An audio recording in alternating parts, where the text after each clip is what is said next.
range, and we're really feeling that Texas high school football fall weather. This is a funny, interesting thing. I forgot to start streaming. So we got nothing. We got nothing. All right, we get to start over. We get to start all over again. Oh my gosh! I was sitting there wondering. I was trying to go ahead and introduce again, and we'll go over what just happened. Well, let's just start it from the top. Start from the top. All right. Okay, back to the whole screen. Lights above the field. Friday night tension.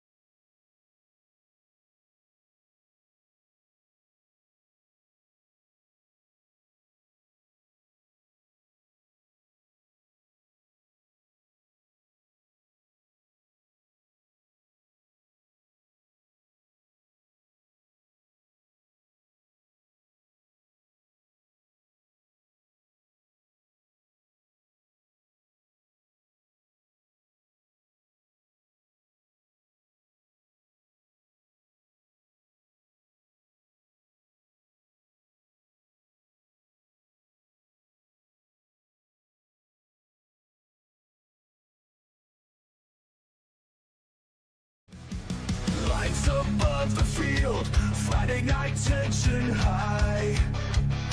Sweat on the backs, pioneer pride. War drums beat inside, helmet cracks in the air. Concrete grid out and fight, enemies everywhere. Boswellsports, screams and screams, voices howl, spirits mean.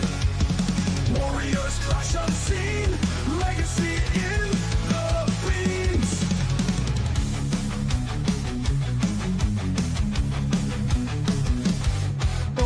Game to play, ball game. Pioneers are going to walk out of here. In the heat, a battle so bittersweet.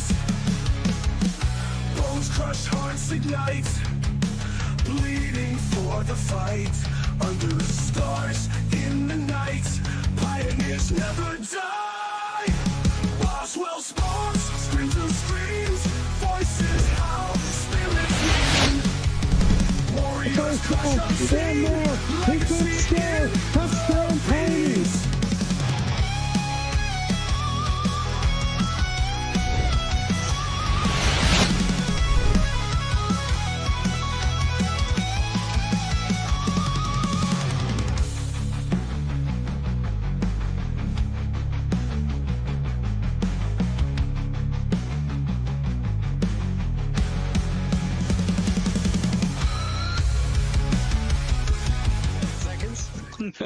Hey, good evening and welcome to Boswell Sports as we bring you tonight's matchup between the Boswell Pioneers and the Mansfield Tigers. We are live at R.L. Anderson Stadium in Mansfield, Texas on what is a beautiful night for football.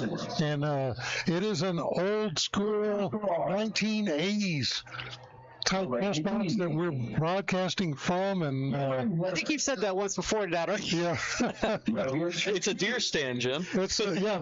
Peyton says it's like a beer stand, and if you think about Haltom in the Black Hole, it's kind of like Haltom in the Black Hole, except a little bit of an upgrade. Yeah, a little bit better. Just want to give you a warning tonight. We do not have internet.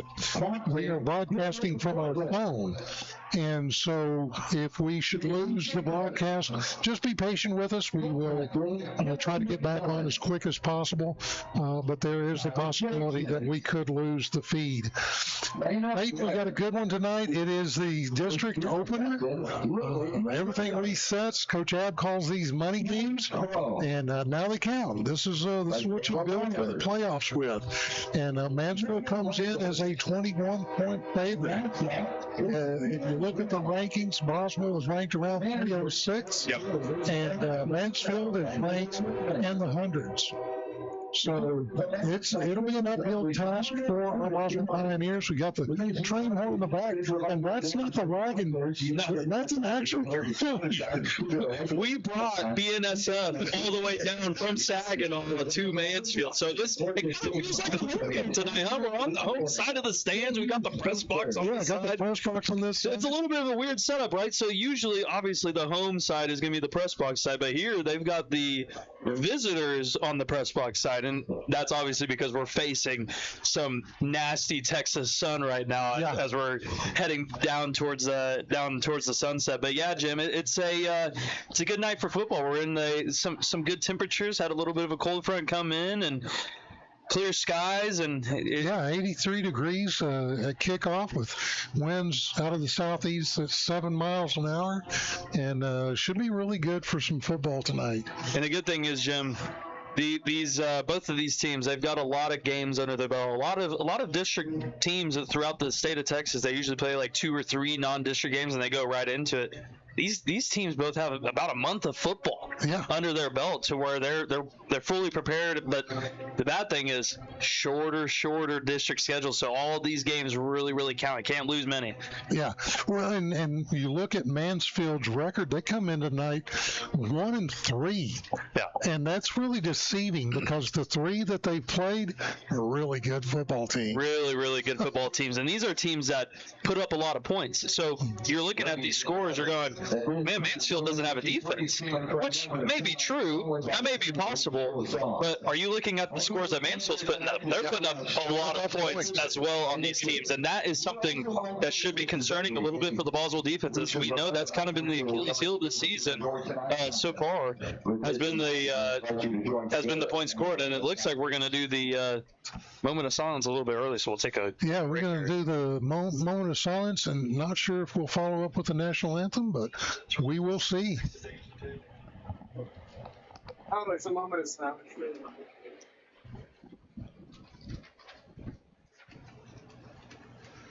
Thank you. Now please remain standing as we honor the schools participating this evening with the playing of their school songs. We first present. So we got a little bit of time before the national anthem. As they honor their school and alumni with the playing of the Boswell High School songs. And so let's continue to talk about this. In fact, this may be a good time to go to commercial break. We want to obviously acknowledge our sponsors, Red's Barbecue for certain. And so we'll take a quick break and we'll come back and we'll continue to break down this game. Stay with us here on Boswell Sports.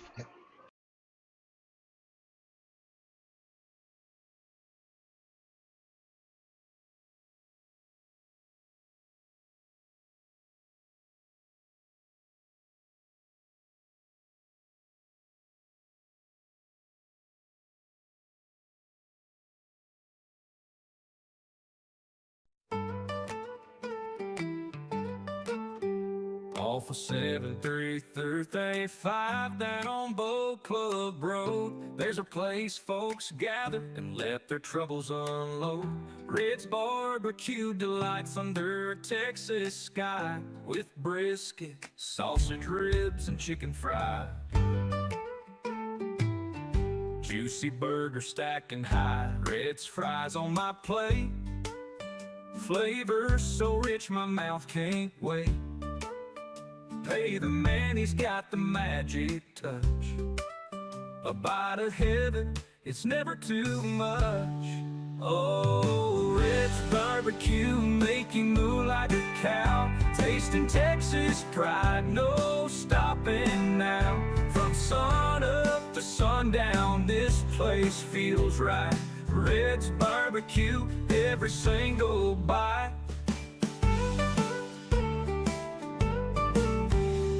Fried steak, crispy and brown, the tastiest food in our little town.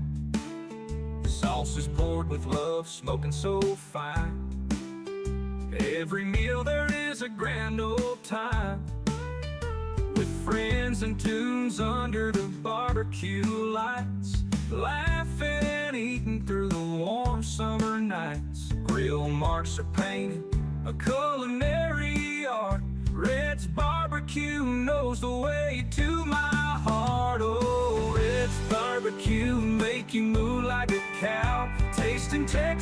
pride, no stopping now. From sun up to sundown, this place feels right. Red's barbecue every single bite.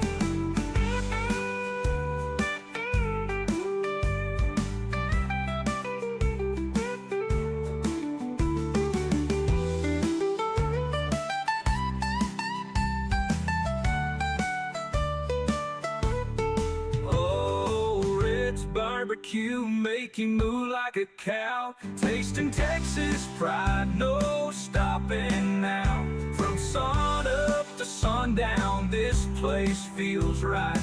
Red's barbecue, every single bite.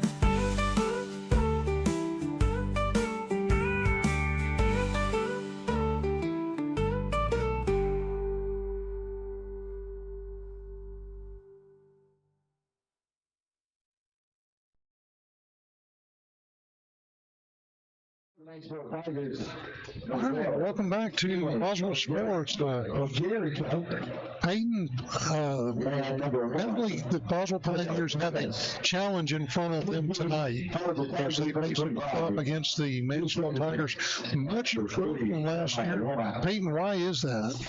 Well, really, it starts on the offensive side of the football. I think they've been putting up a lot of points, and it's all been led by their top receiver, who's going to be headed to Michigan next year. He's a four-star recruit, the 7th best receiver in the country. This kid's the real deal. He averages about 115 yards a game receiving, and he's really been their workhorse. They don't run the ball that much. What they do, it's about 50, 60, 70, 80 yards per game. So you're putting that much on the ground per game.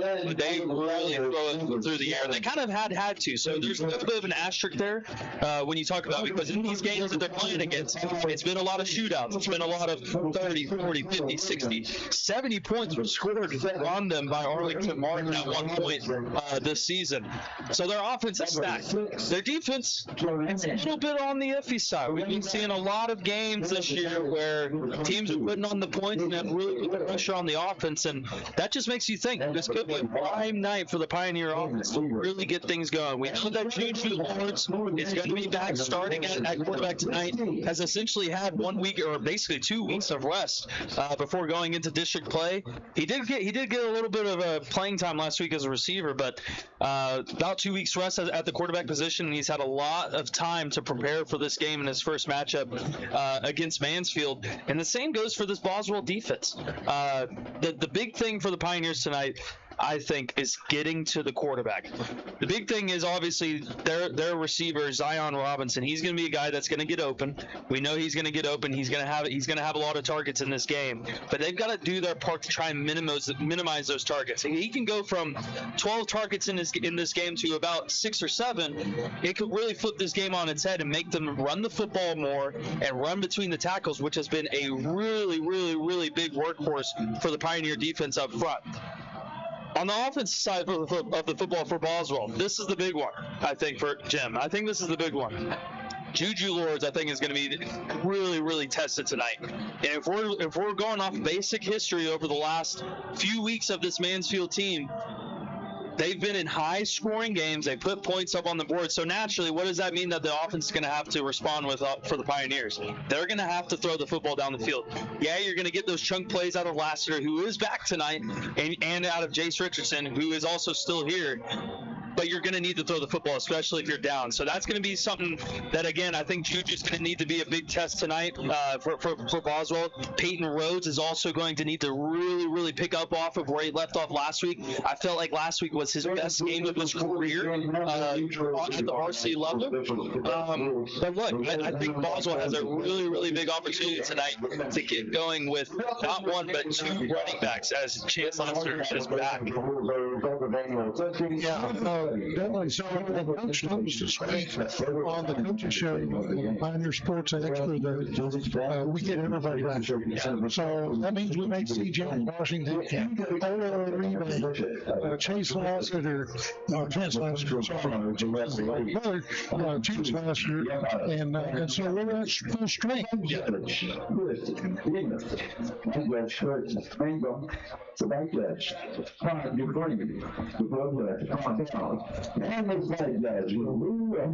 Yeah, so I'm excited. Like I say, we reset here. You think about this game last year. These two teams met at there at Pioneer Stadium. Boswell got out to a lead, held the lead all the way to 4 minutes left in the fourth quarter, and then it just kind of collapsed. And so Mansfield came back. They won that game by 1 point. I wonder if this will be a dogfight tonight. Who knows? Yeah, this is one, Jim, where it feels like both of these teams, we really don't know the identity of both of these teams. In all the games that Mansfield's played, it's been either really tight games or they've been blown out. Boswell, it's been either really tight games or blown out. So nobody really knows the identity of both of these teams, but tonight we'll really get to see kind of the test and the identity of both of these squads. And look, we talked about it in the pregame, and we talked about it last week as well. The Pioneers having a 2 running back team now, or system, with Chance Lassiter and Jace Richardson, I think is massive, especially when you have the legs of Juju Lords. The things that you can do with a 2 running back offense is just absolutely phenomenal. You can really get the RPO game going, and we saw it in the Haltom game a few weeks ago. That read option with Juju Lords down the sideline, he got a touchdown, right? That was with one running back on the field. You had 2. All of a sudden, this defensive line up front for Mansfield, they've got 4 different things to worry about. Are they going to hand it off to Jace? Are they going to hand it off to Chance? Is Juju going to keep it? Is Juju going to pull it and throw it? There's a lot of things to worry about, and all of a sudden, this Pioneer offense is wide open for the things that they could do in district play. Well, and I'll tell you what, I am excited about this duo.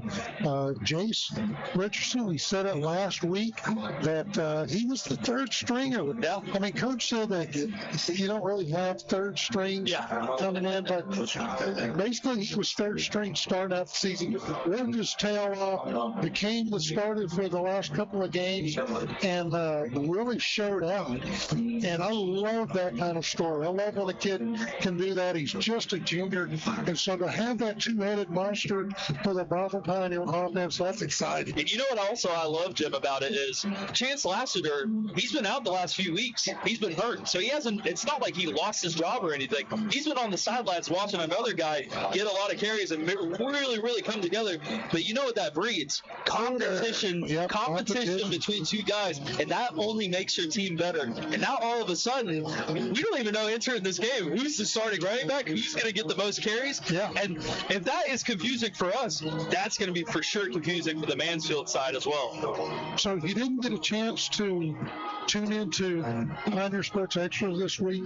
They talked to Coach Weaver about the situation with Juju, and why Tyler Reyes got the start last week.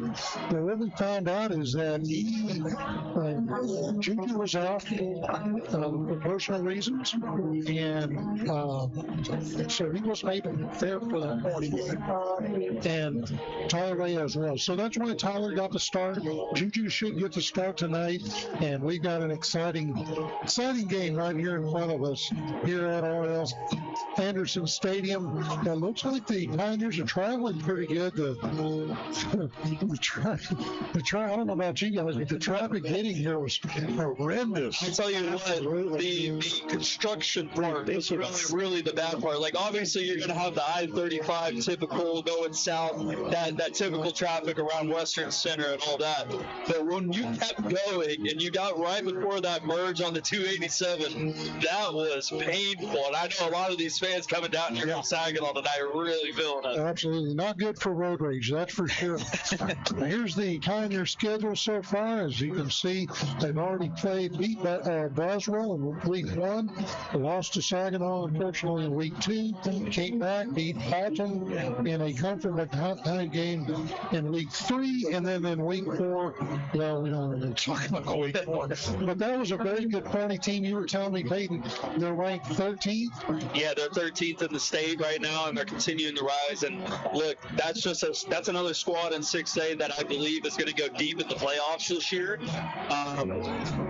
And look, I mean, we talked about it in the pregame last week. They've got D1 commits all throughout the roster, and it's going to be interesting to see what they do tonight. And Keith Diamond's actually going to be looking at a few of their games tonight, and we're going to be keeping our eyes on North Forney and Forney, a little in-city rivalry over there in Forney. We got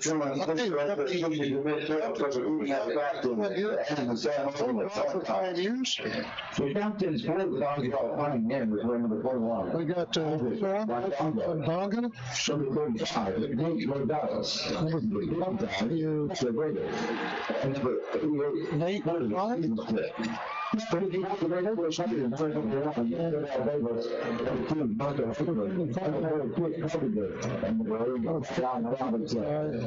That's Tyler Davis. Well, real quick, let's take a look at some games that have actually already been played last night, Thursday night. Just a few of them.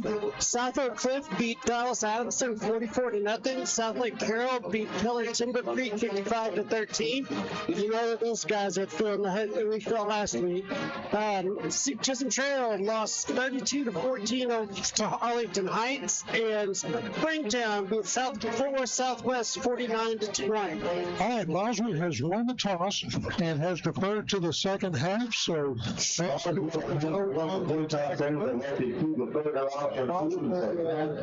the north goal, Mansfield the south goal. Boswell with the blue pants, white shirts, and all black.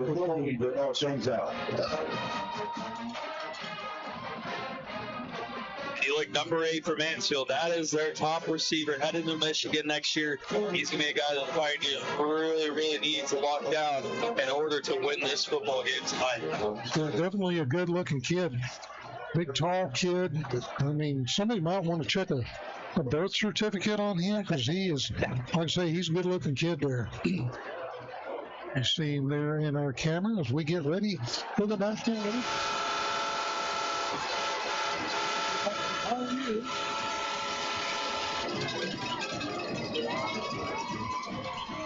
Running the flag, number 66. It is Jordy Ochoa. We do apologize again. We're in a very old stadium. It says old of me. Built in the 1980s, and we've got these windows like you would see in a motorhome. Yeah. That slide over. So we've got all these bars that are in front of us. So if you see black like you do on the right hand of your screen, and move it past. Paying attention to the field.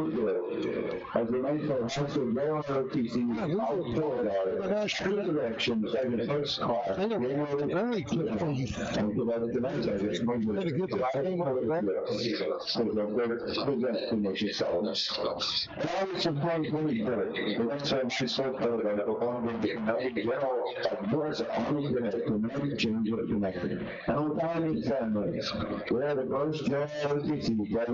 The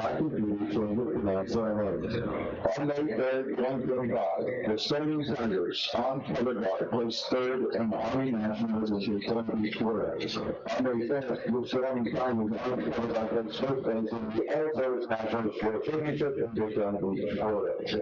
Once the expedition of American Davis, so that's staff sergeant Michael McGill, making up the position of the American flag, so that master sergeant Alan Dixon the fourth. Marking up the position of Texas Sky, master sergeant will hear Julia. Marking up the position of Texas Sky, so that's fire Joshua Valentine.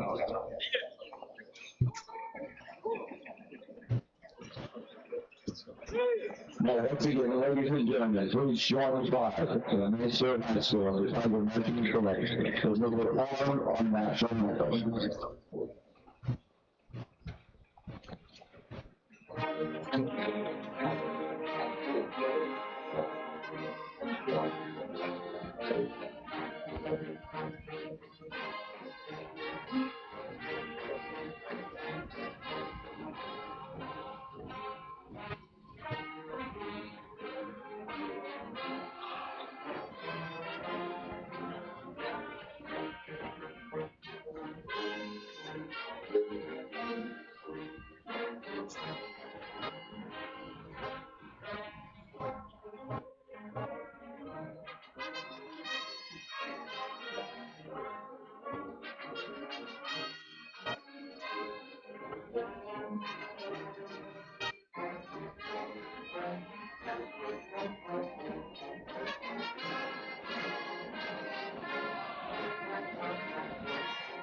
I don't know about y'all, but in the 5 years I've been doing this with you, Jim, I think that's probably the most impressive defense like this I've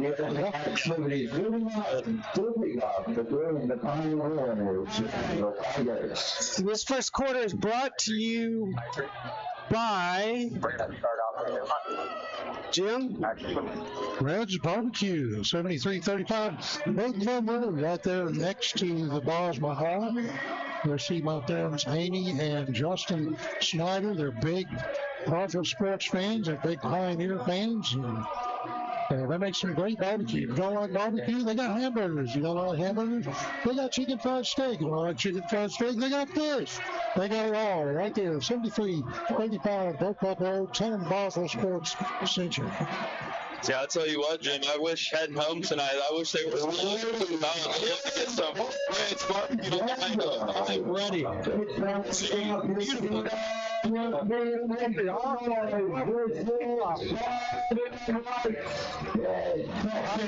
ready to kick this one away. It's Ben Corrigan, 170-pound kicker, and Mansfield ready to receive this one. Pioneers likely will do their signature sky kick towards the sideline around the 20-25 yard line. To start off, district play.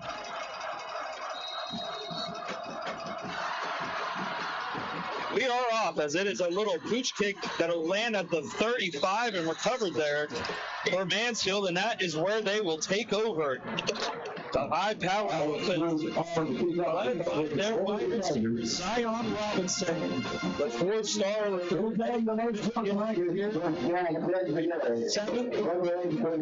highest ranked wide receiver in the entire country. Is that good? Yeah.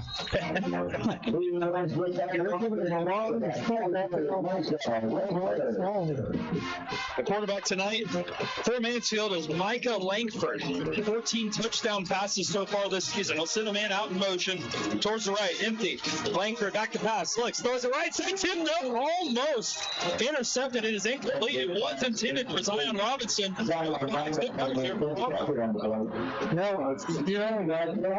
whole state. That's where they were going that first place. Say he was over on that left side of the field and looked like he ran a little slant. Pioneers 0 for 1 already on Zion Robinson. 2nd and 10 coming up. I don't know. I don't recall seeing him, but our center, Alex Kelly, he's a pretty big looking dude, too. Number 54. Pioneers look like they're going to be bringing 3 here as they're going to show a lot of respect to the passing game of Mansfield. This will be a handoff to Jaden Vasquez as he'll get a good gain out towards about midfield. They'll bring it down to the 29-yard line. It's a first down for Mansfield. Yeah, I mean, the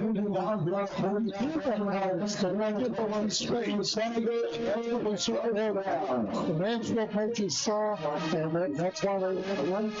That's just the field being wide open, Jim, but that's the respect you got to give. You cannot get beat over the top tonight. Allow these chunk plays to happen on the ground. Don't let it happen in the air. Langford in the gun. It'll be a quick pass out to the left side. It is caught. A broken tackle there. He spins out of it. Another move, and he's inside the 20. 20 yard after the catch by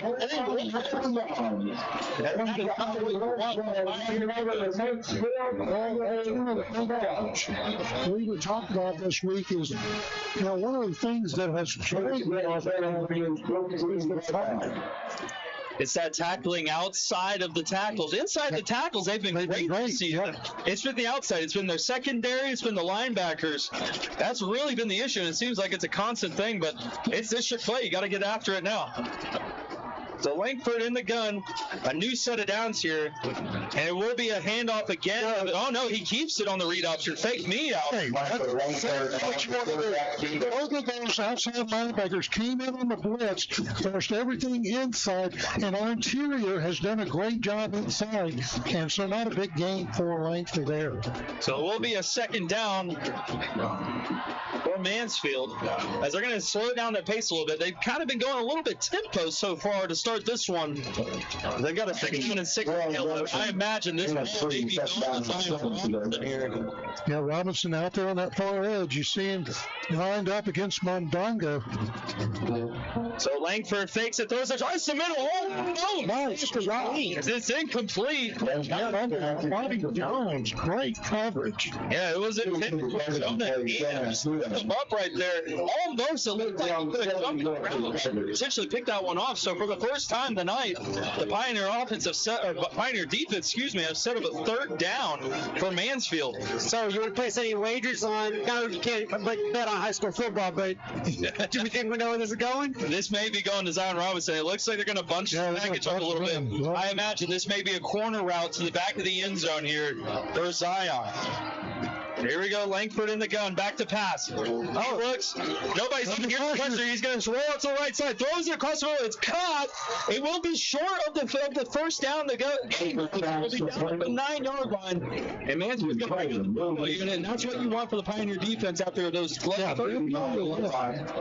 Dortmund, they kept their stud from getting a catch. Yeah. You make that tackle back here around the 40-yard line, and you take 3 points, especially how they Mansfield will take this field goal here. Having a little trouble getting the number. Stay down, kick is up. it is good, and that is by Sean Hand, who was just the intended receiver.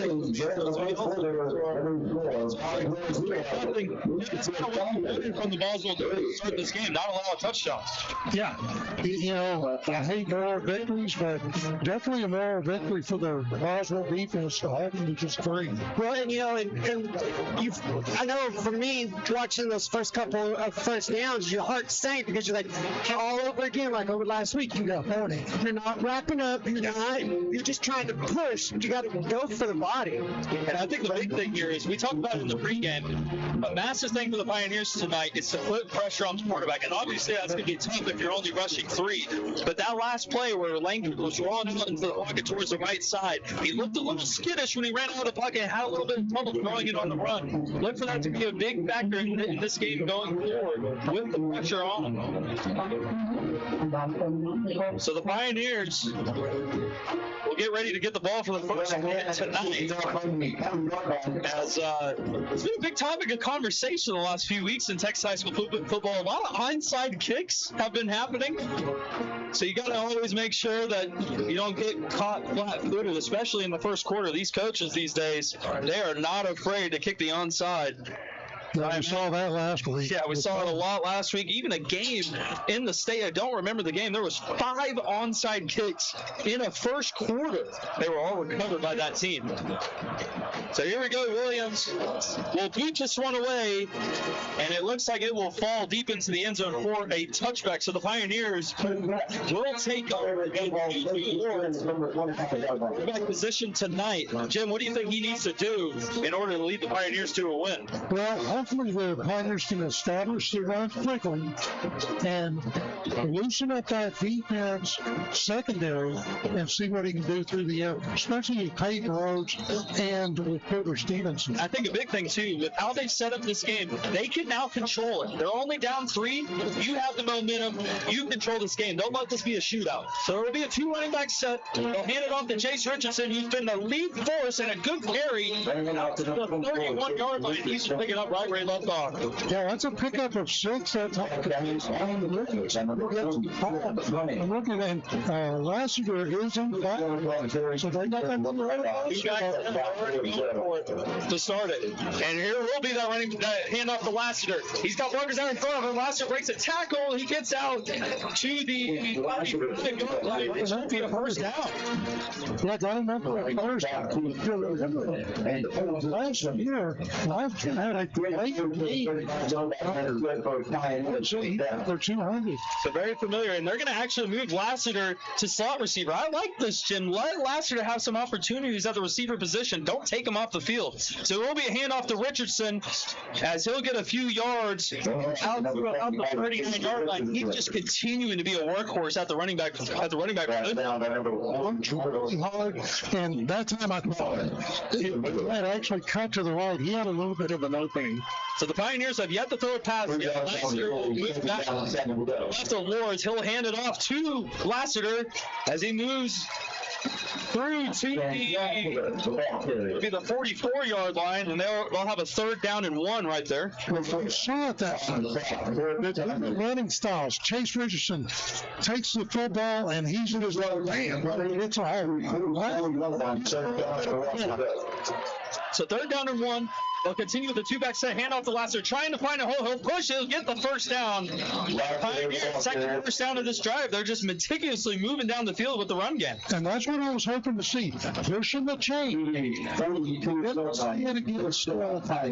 saw in the first half against Saginaw, but then against Fernie last week, didn't see a lot of change there. We're seeing that here. That's a good sign for the Pioneers. So Juju Lords has yet to throw a pass or run the football yet. High snap, fake it, or no, he hands it off to Richardson, who continues to cross the midfield and brings it out to the 46-yard line. And man, Chase Richardson just continuing to run the football hard. What that does is 1-2 punch. Puts him in second and 3. Then maybe 3rd.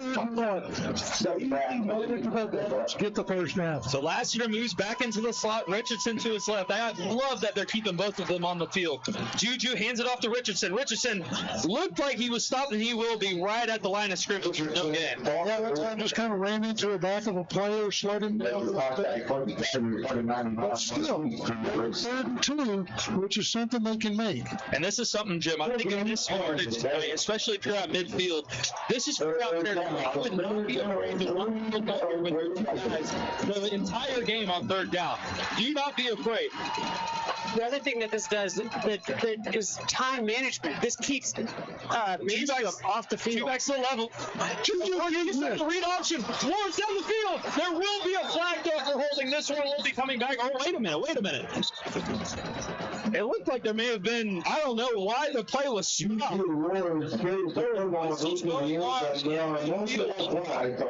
It looks like they may be holding against the Pioneers. But there was an issue on the sideline with a Mansfield player, and there was whistles being blown while the play was happening. So we will have our first, it looks like Foot Locker convention at the 40-yard line. We are not sponsored by Foot Locker, just to let everybody know. But if they give it to them where they spot the flag, that still is a 1st down. It should come back, I believe. As I think there's some confusion over here. Well, they're talking to Weaver.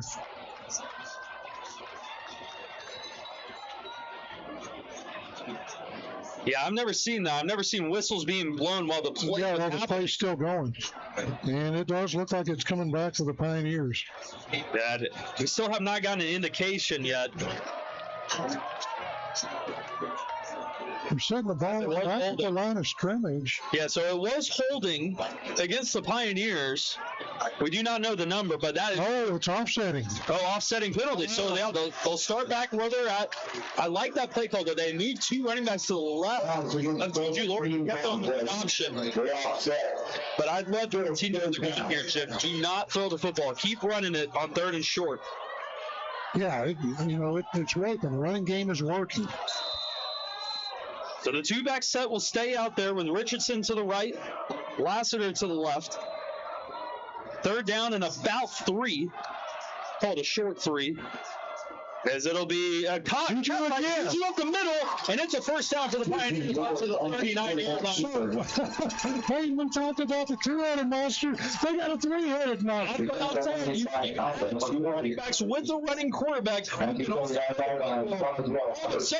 Mansfield defense, they haven't seen this on film. They're very confused. But this is very similar to where they started last week with the 3 backs and the quarterback in the diamond formation. But so Richardson moves out to the left. He'll be kept again by Lawrence on the read option. Lawrence is short. He's short. Back from his first game, back from the Halton game. Loving the intensity from the junior quarterback. There at the end, picked up an extra 3 yards. So are you seeing this? They had Jace Richardson to the right. They moved him all the way to the left yeah, they had both running back to the left of Juju. They just kept on the read option. They used Richardson as a lead blocker early. I love this. I love this style of play from the Pioneer offense as they'll bring up a 2nd down and 4.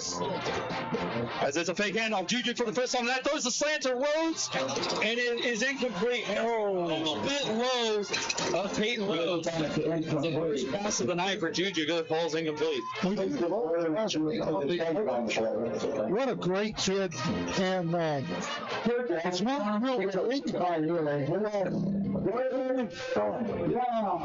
I like about him is you can just tell that game last week, those 2 touchdowns, gave him a boatload of confidence. And he's been a guy that has dropped a lot of passes for the Pioneers over the years. But look, he's going to be a guy that's going to continue to be that workhorse. So the Pioneers will bunch everybody up here. Richardson to the left. Fake handoff. Juju throws. It's caught. A little hitch route. It's a broken tackle. Yeah, that's Stevenson. Porter Stevenson. Yeah. So for the first down, and it was just a little fake handoff there.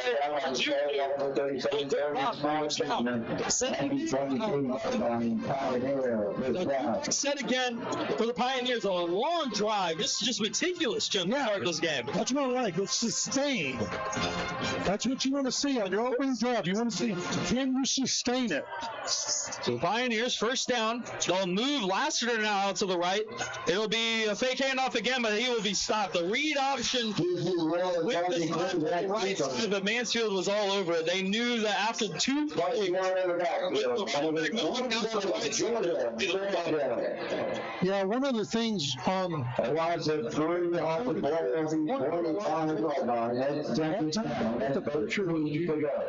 so 2nd and 13 now for the Pioneers, as the run game has really been a force to start this game for Boswell.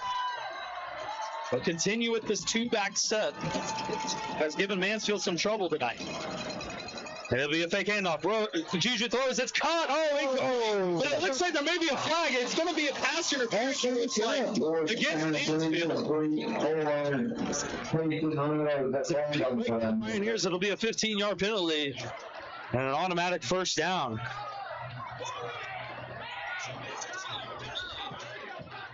Was it holding or pass interference? I think it's going to be pass interference. But whoa. Was it holding? It looked like it may have been hands to the face. Pushed out. Yeah. It looked like it may have been illegal hands to the face by Mansfield there. Either way, it should result in a first down. Yeah. So that is where Pioneers will take over. It'll be, I'll give them the 15-yard line, 14-yard line, excuse me. First down and 10 coming up. Richardson to the left. Fake handoff, he'll throw a little bubble, and it is jumped route. It is picked off by Mansfield. They just jumped the route. And all of a sudden, the momentum has shifted. Andrew McKinney houses this one for a pick 6. And it was just a little design bubble route to jump. It's just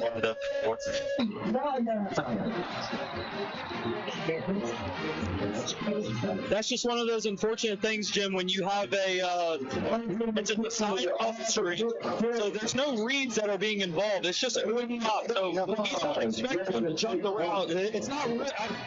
You want to blame Juju, but it's really not his fault. It's kind of the play call that he's designed to do. He's supposed to catch it and throw it real quick. They just jumped and made a really good play. Yeah, just a good job that time by the Tiger defense to read it and jump the route.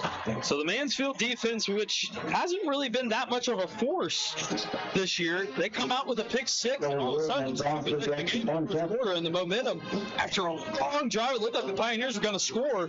It's really shifted over to Mansfield. as the PAT is good. Mansfield will move out to a 10-0 lead here in the first quarter with about 4:17 to play. And Jim, I mean, put together a really good drive. They're running the football well. Couple low passes by Juju, but I feel like he really commanded the offense well. I mean, 10-point game, it doesn't really feel like a 10-point deficit so far for Boswell. But the other thing, too, that you got to look at, too, is that Boswell, more in that drive, doubled the time clock that Mansfield started out. Yeah. They had the ball for we're at 4 minutes left. They had the ball for at least 6 minutes. Yeah, I mean, they really controlled the time of possession there, and you know, it's a little unfortunate they got points out of it, so it really kept Mansfield off the field still. But I mean, they're going to be cold over there. That Mansfield offense, when they get this ball back, we may be in the second quarter. It may be almost an hour since they've had the ball. I don't know if that's a good thing. So Mansfield will get ready to kick this one away, as the last one resulted in a touchback. And I think Folks at home that are watching this game, if you will, we need your help. We'd love to know what the sound is like on your end. We think it's a little hot, but so. This one will be. It did barely went into the end zone. So that is something that the Pioneer return need to really be cautious of. Make sure that ball goes in the end zone, because if it's not out to the 32-yard line. We've got a comment on there. Wants to know when you're going to come back and do some color commentating. I don't know what that says about you, Jim. So 2nd down and 3 from the 32. There'll be a handoff to Lassiter, trying to make something out of nothing, and he's going to lose the ball out of the yard. yeah, Lassiter just kind of dancing around looking for a hole there, and there was nothing doing. So 3rd down and 4 from the 31. And all of a sudden, Mansfield defense looks like they're really trying to stop the run. 2-back set for Boswell. Good crowd so far here tonight for this one. Low snap handed off to Jace Richardson to the left side. He's close. He's going to be about a yard short of the first down. You know, the Madden player in you wants to go for it, but the Rangers are going to send the punting unit out. You don't want to allow them to have good field position. So Boswell goes 3 plays, all runs, and it results in only 9 yards of offense, and they'll have to punt this one away. Lost that rhythm that they had on that board. We'd like to see them continue to run the football, but hey, you know, that's why they play the games. A good snap here. This one will be booted away. It's a low punt. Falls down at the 40-yard line. The Boswell will pick it up as it took a Mansfield hop at the 42. 21, and that is where Mansfield will take over. So about 8 minutes since we've seen the Mansfield offense on the field, and all of a sudden this becomes a really, really big defensive possession here for the Boswell defense. Love to see the Pioneers return the favor and get a turnover for 6. Quarterback Micah Langford, Jim, a lot of jumpable balls that could be interception. That's something to really, really look out for. Yeah, they're going to bunch it again here, Pete. Yeah, they're going to bunch it. I think they want to try and get Zion into this game in some capacity here.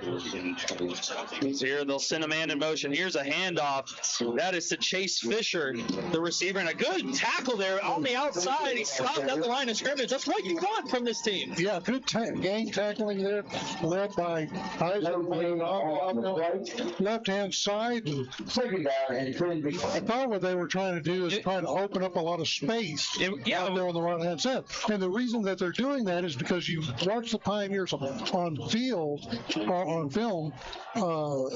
they're kind of vulnerable on the outside. Go ahead. No, you're good. You're good. I was going to say, have you guys noticed how much they're switching out packages in the Boswell defense. So here's a fake handoff. Langford looking under pressure, rolling out to the right side, trying to find something. He'll just have to throw this one away. And that is what the Pioneers need. Put the pressure on, force third downs. And Ryan Robinson has not been targeted since that one incompletion. Yeah, and that time it was just good coverage downfield. Langford had nowhere to go with the football. Hey, Jim, your reflections are gone now since they've gone away. And we talked about it in the pregame, Jim, that the big thing for Mansfield was they could really throw the football. They really struggled to run the ball. We saw that long run play that they had, but we've seen they kind of gone away from it still. They still continue to try to throw the football, as it's a 3rd down and 10 coming up. Langford rolling out to the left side, trying to find something. Throws on the run. It falls incomplete. Oh, they're going to call a flag. Wow. Yeah, Nation Diego As that on the coverage against that big wide receiver. And let's see the replay on that one real quick. So we'll see a little replay here. He's rolling out to the left side. Langford, we didn't really see the hold, but yeah, I mean, that's going to get called every time, and that's just not something, Jim, that they had to do there. The ball wasn't going to be caught. So it'll be an automatic 1st down for Mansfield. As the Pioneers look like they're going to force the ball now, all of a sudden they're in the Pioneer territory at the 44-yard line. Zion Robinson yet without a reception in this one, as they'll go 4 receivers to the left. Trying to hard count him here and try to jump him off sides, taking all the time in the world, going away from their tempo that they had on that first drive. So this is an interesting set here, Jim. 4 receivers. Yeah, they're overloading that left side. So here's a handoff to the left side. A good move by their tailback, and he knows where to run on this Pioneer defense. Raymond Weaver, the ball carrier. The ball carrier was Raymond Weaver, the sophomore tailback from Mansfield. 32-yard line. That's He moves the sticks for the first down. You see it, the tackles, in between the tackles, overload. He kicks it out to the left side. All of a sudden, becomes a little bit of an issue for the Pioneer defense. Yeah, it looks like they're going to flip the formation this time and overload that right side. Look for them to do something where that running back comes back to the left. They're trying to open that field up, and really that's been the issue for Boswell this season, is that open field tackling. So Langford fakes it a lot of time, throws this one deep, wide open, man! It's incomplete. He had a dude wide open. Yeah, it was all right there. Brandon Diaz did a good job of trying to close, but... So what's the penalty? And there may be a flag here. This may be a legal man downfield against Mansfield. They're going to pick it up. And they'll pick it up. So it will be 2nd and 10 still. As at an open man, just fell incomplete. So Langford, a few struggles so far passing the football on the Mansfield side to start this game. You may be thinking, well, how's it 10-0? Well, if you're just now tuning in, it was a pick six. Pioneers' first drive. But Pioneers have owned this quarter on as far as play clock goes. So they'll go 3 receivers to the right. Langford will hand it off again to Raymond, who brings it out. Good stop there. Oh, they'll continue to push the pile, though. Good effort there from the Mansfield run.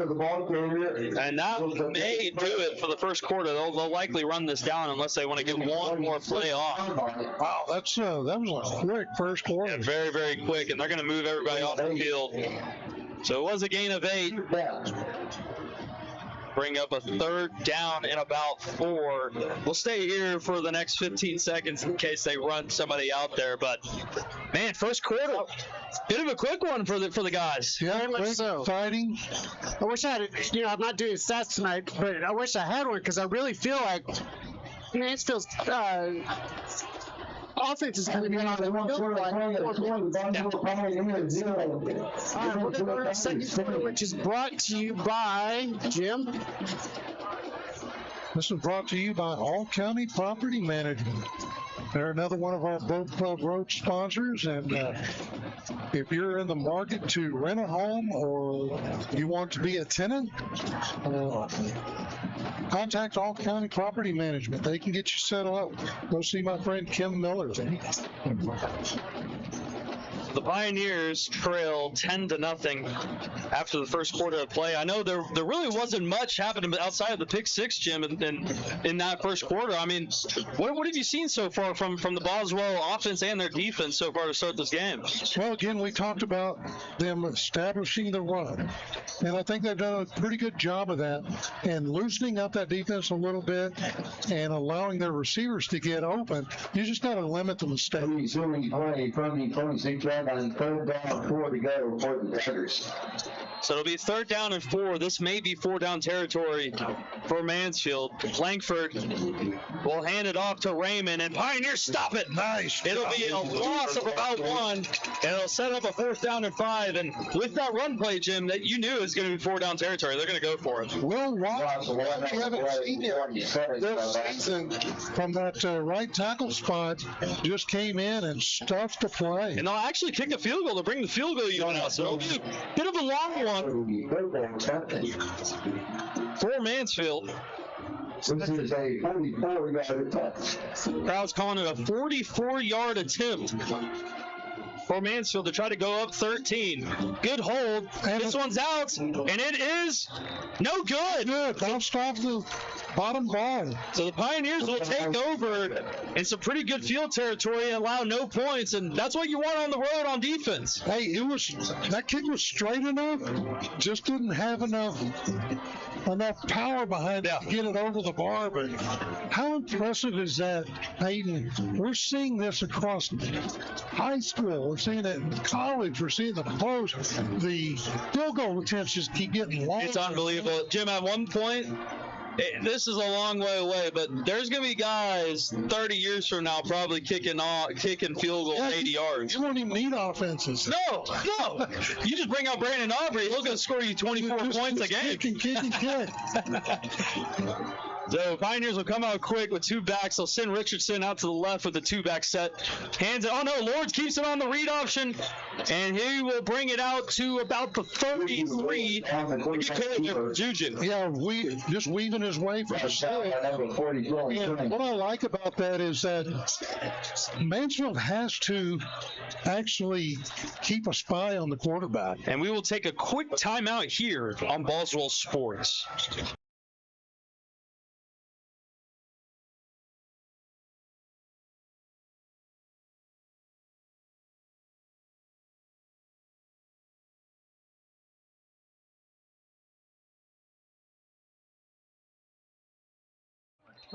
So back out of the break here in the second quarter. Bring up a 2nd down and 4 for Boswell from the 33. Just a quick score update while we've got 3 minutes left in the first quarter. Crowley is up 14-0 over Weatherford. Wow. Out to a good run over there in district, one of the district opponents for Boswell. Here's a handoff to Richardson. He jolts up the middle. He's close to the first down. He's going to be about a yard short. Just showing that power. There's a hat on the play. There's a referee's hat on the play. Somebody on the stand over 37. So it's not a flag. His hat just fell off. His hat just fell off. So it's a 3rd down and 1 for Boswell. This is a big down here, Jim. You want to get a first down. You don't want to go 4 and out 2 times in a row. Especially when you're down by 10. It's a 2-back set. Lords hands it off to Richardson. He's close. I think he got it. He's close. Far side ref looks, and they're going to give him it. They're going to give him the first down. So it looked like he was going to jolt out, have a game by 5. Somebody grabbed him by the back and jersey. Backward, yeah. Heck of an effort by that Mansfield D-line front. 37, and he just barely got it. Barely. The nose of the football got 2 there. So it'll be a first down for the Pioneers. A little bit of breathing room now, as they'll hand it off to Richardson to the left side. He's continuing to get a lot of carries. He'll bring it out to the 40-yard line. A gain of about 3. And Jace Richardson looks like he's been the lead tailback to start tonight, Jim. 4 on the play at the 40. There were a lot of questions heading into this game. Who was going to get the most carries? Oh, wow. Here's a North Crowley with 3 minutes left in the first quarter. 32-0 over Mansfield Legacy. Wow. So Juju hands it off to Richardson on the little delayed run. It makes it out to the 46-yard line, and it'll set up a 3rd down and 1. You like these runs here from Richardson? I like the runs to Richardson. I think he's going to get you a minimum of 3. Yeah. So just he's in the run. You'll take that every time, Jim. Every time. So 3rd down is short, and they're showing the blitz. Here's a handoff Richardson. He's close again. It looks like he's going to get it though. Second half. Brings him just to the sticks as he gets the 1st down again, and it looks like and feels like a ridiculous drive that we saw from the Pioneers on that first possession. They set up something last week with that diamond formation that I'm seeing a lot of right here. Yeah, that 2-back set. You're right, Keith. I mean, you bringing that up. We talked about it last week that this could be something that the Pioneers install into their offense moving forward with Lassiter coming back, and it's worked so far tonight. They'll move Lassiter out to the right with that 2-back set to Juju's right, and here's a handoff to Richardson. He jolts up the middle, brings it across midfield to the 49-yard line, and again, just another good carry from Jace Richardson. Yeah, well, and watching at that time, I think that the Mansfield inside front 3, I think they were looking for Juju. Choice gave it to Jace. So Chance Lassiter will move to that slot position over on your side of the screen here. Richardson to his left. Delayed handoff again to Richardson up the middle. It'll be a 1st down. Out to a 30, it'll give him the 38-yard line. Another 1st down. What I like about that is he actually got tackled in the backfield. I was actually looking for roughing the passer on that one. That's how you know a quarterback sells the handoff well when they're going after him. So 1st down again. They're continuing to keep it on the ground. Handoff to Richardson. And he gets maybe a couple inches there, Jim. Well, that one looked like somebody started a little early. Yeah. I was expecting him to and so I kind of threw the rhythm. I want y'all to watch something on the next play. It almost looks like they've got a lineman that's waiting for the run to come through just to be on the backside to push the ball further. So 2nd and 10 for Boswell. And they're just waiting. There's no more tempo here. They're calming down a little bit. So they'll stay in this set. 5 on the play clock. Hands it off to Richardson. And they're just stopping this one now. A gain of about 1. So bring up a 3rd down and 9. Continuing to bang right in the middle. That's been the bread and butter.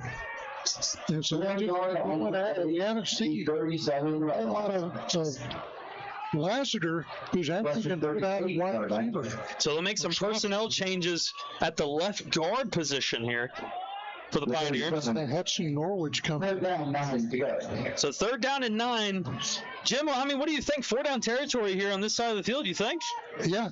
Well, I'd like to get at least 3. So here's a handoff to Richardson, and he's probably going to get 3 here. Wow, again. Juju doing a great job of slowing the play. He hands it off. He comes up like he's going to pass it. Throws the secondary. And Jake's hoping to pick up some yards. So he got 3. Jim called it. 4th down and 6 now. Pioneers will stay on the field. They need the 28-yard line to keep the offense out there. And Juju's going to be big on this play, Jim. They're going to need him to throw the football. Quad set, Richardson to the right. Lassiter remains at the slot position to your left. Back to pass Juju. Looks, he's going to throw a little fade ball to Lassiter. He had a man all over him, but there will be no flags. It falls incomplete, and Mansfield will take over on downs. It's a very aggressive play call from the Pioneers to throw a fade ball to their tailback. Lassiter falls incomplete. Yeah, it was good coverage that time by Mansfield. That one might have been pegged. And that's one of those plays, Jim, where they may have seen something on film for Mansfield where one of their safeties or DBs is really all over a guy, and it may have just been one of those plays where Pioneers are trying to bait them into a pass interference play. So very aggressive from Boswell. It leads to no points. And Mansfield will take over with 6:03 remaining in this first half. This game's just flying by. As it'll be kept on the ground. That's a new quarterback in the game for Mansfield. It's Alex Lee, the backup. He has a good carry out there to the left. They'll bring up a 2nd down and short for Mansfield. Gain on play to the 49-yard line. They'll keep him out there. So this looks like to be a little bit of a running quarterback for the Mansfield Tigers here that they're trying to install into this offense with the Pioneer secondary playing quite well.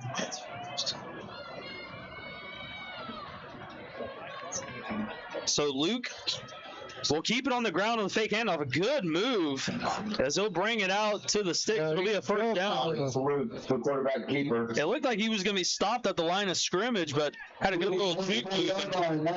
Brings it out to the 1st down. So Alex Luke, not the typical quarterback for Mansfield. It's usually Micah Langford. I imagine this is just going to be a lot of running packages for the Mansfield Tigers. As it'll be another run again to the left side, as they're just trying to exploit that left side and right side unit of the Pioneers, and it's working. Langford with 5 interceptions on the season so far. Yeah, he's been a guy. They're not afraid to throw the football, and you're seeing why that they've made a little bit of a change at the quarterback position. It's not because he's made any mistakes. It's because they need to run the football. The Pioneers are giving them the run, but they haven't been able to do it so far. So they're kind of trying to change it up. Well, what is the setup for them in the second half, though? I'd look for potentially Alex Luke to throw this ball at some point on one of these sweeps out to the left side. High snap, he'll keep it again up the middle. Alex Luke is just getting all the ground so far on this drive, and he'll bring it out to the 29-yard line, and he's just taking his offense on his back, leading them down.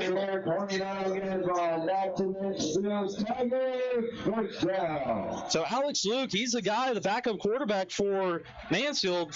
Pioneers probably weren't expecting him in this game so far tonight. Well, now he comes out of the game. Yeah, so he comes out, Micah Langford in. All of a sudden now you got to worry about the pass to their top receiver, Zion Robinson, who's heading to Michigan. So 1st down and 10 from the Pioneer 29. Langford throws out to the right, and there's Robinson. His first reception of the game goes out to the 25. And matched up. Langford returns to the quarterback. They'll give him the 24. So the Pioneers, if we're talking just on a one-on-one perspective, pretty good game so far against Zion Robinson. His first catch tonight comes with 4:03 remaining in the first half. Right.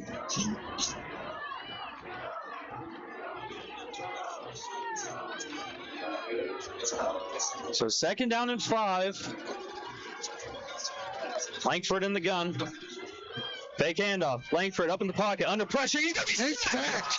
It's a sack by Carlos Solis, the linebacker for the Pioneers. And it's been a few weeks since the Pioneers have gotten the quarterback on the ground. Oh, I thought they were from Douglas Cook on that right defensive end, that he was going to get loose, but Solis just did a good job of getting there first. So 3rd and 10 for Mansfield, and as we saw in the previous possession, they're not afraid to kick it from this distance. You're thinking if they get about 4 or 5 yards here, they'll probably go for it. If not, likely we'll try another field goal attempt. So here we go, 3rd down and 10, 3:02 remaining here in the first half of play. Langford snaps it, will have a dead ball as it'll be a timeout by Mansfield. Timeout. Can we get a quick look at some scores around the district? I know this is the first week of play in the district play for the Pioneers this week. So far, there's not been an update on the North Crowley Mansfield Legacy game. That's still 32-0. of course, right here, Boswell down by 10 nothing to almost the end of the second quarter. Let's see, who else do we got? The LD Bell game. LD Bell up 14-7 on Eaton, and they're just continuing a little hot start to their season. The former district foes. Here's something. Byron Nelson is up 14-0 over Trinity. Wow. Trinity, after taking that terrible loss against Southlake last week. DeSoto is up 15-7 over Waxahachie. Wow, that's a little bit of an eye-opener there. So they'll bring up a 3rd down and 10, 2:59 to play here in the first half. Langford will send a man out in motion, as it's going to be a full start. All right, moving back. So this will be a full start against Mansfield. And now with them moving 5 back, I don't know if this is field goal territory now, so they may just go for it no matter what at this point. What was the last attempt? 45. Yeah, 44, 45, around that range. I don't know if you bring him out there again after that kick. So 3rd down and 15. They'll send the man out in motion again, trying to run the same play. Langford fakes it, throws it out to the guy in motion, and the Pioneers are all over it. It'll be a loss of about 2.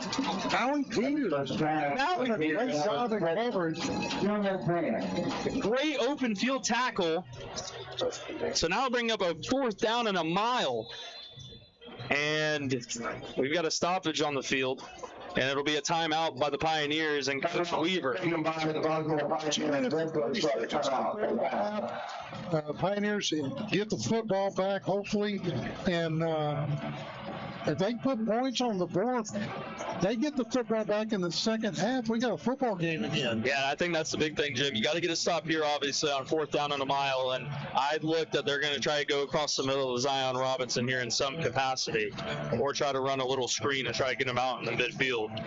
But the Boswell offense, they've got 3. They're going to have 2 timeouts when they go back out on the field. Should be more than enough time, and you technically have 3 timeouts now. You have the 2-minute warning here in the first half of play. So you kind of have that to look forward to. You're going to have to go a little bit quicker than they've had to do, than they've gone on these previous drives. So the ball is going to have to come out of the hands of Juju. But they just need points. Get 3, get 7, get something. You got to come out of here in this first half with some points. But it all starts on this drive here with Mansfield on their final play of the drive, hopefully. Yeah, big thing is you got to get this stopped. You can't give up something big. And the issue for the Pioneers so far on the big chunk plays this year, Jim, has been in that middle part of the field. These post routes, these slants. Yep. And getting the open field, the post route has been massive for the opposition. So it's an empty set for Langford. Back to pass. Langford looking all the time in the world. Throws the seam. Incomplete. He was just bottled up, a group of Pioneers there, and Boswell will take over at the 35-yard line. A good defensive stop yet again. Again, Langford not real accurate. No. And that's a good thing for the Boswell Pioneers as they get the turnover on them. That's another thing too, Jim. That was a little bit of a lollipop throw towards that side of the field. And I noticed that the group of Pioneers that were down there, they could have picked that ball off. They could have picked that ball off, but it's smart to let that fall. If you pick that off, you all of a sudden lose about 20 yards of position on the field. So smart by them. Let that drop for an incomplete pass. Now your offense only has to go 65. So Richardson out of the game now, and Lassiter is the tailback to the left of Juju. Here's a handoff to Lassiter, and he'll bring it out. And 3. Yes, we got another train coming by. That's not the Boswell. Boswell going for 2:19 to play here in the first half. We'll get the snap off before the 2-minute warning. You want to run one more play here, I think. 2nd and 8. Juju hands it off to Lasser, cuts it out to the right side. A good run again. He's trying to get out of bounds. What an effort! Oh, my. The first down by Chance Lassiter.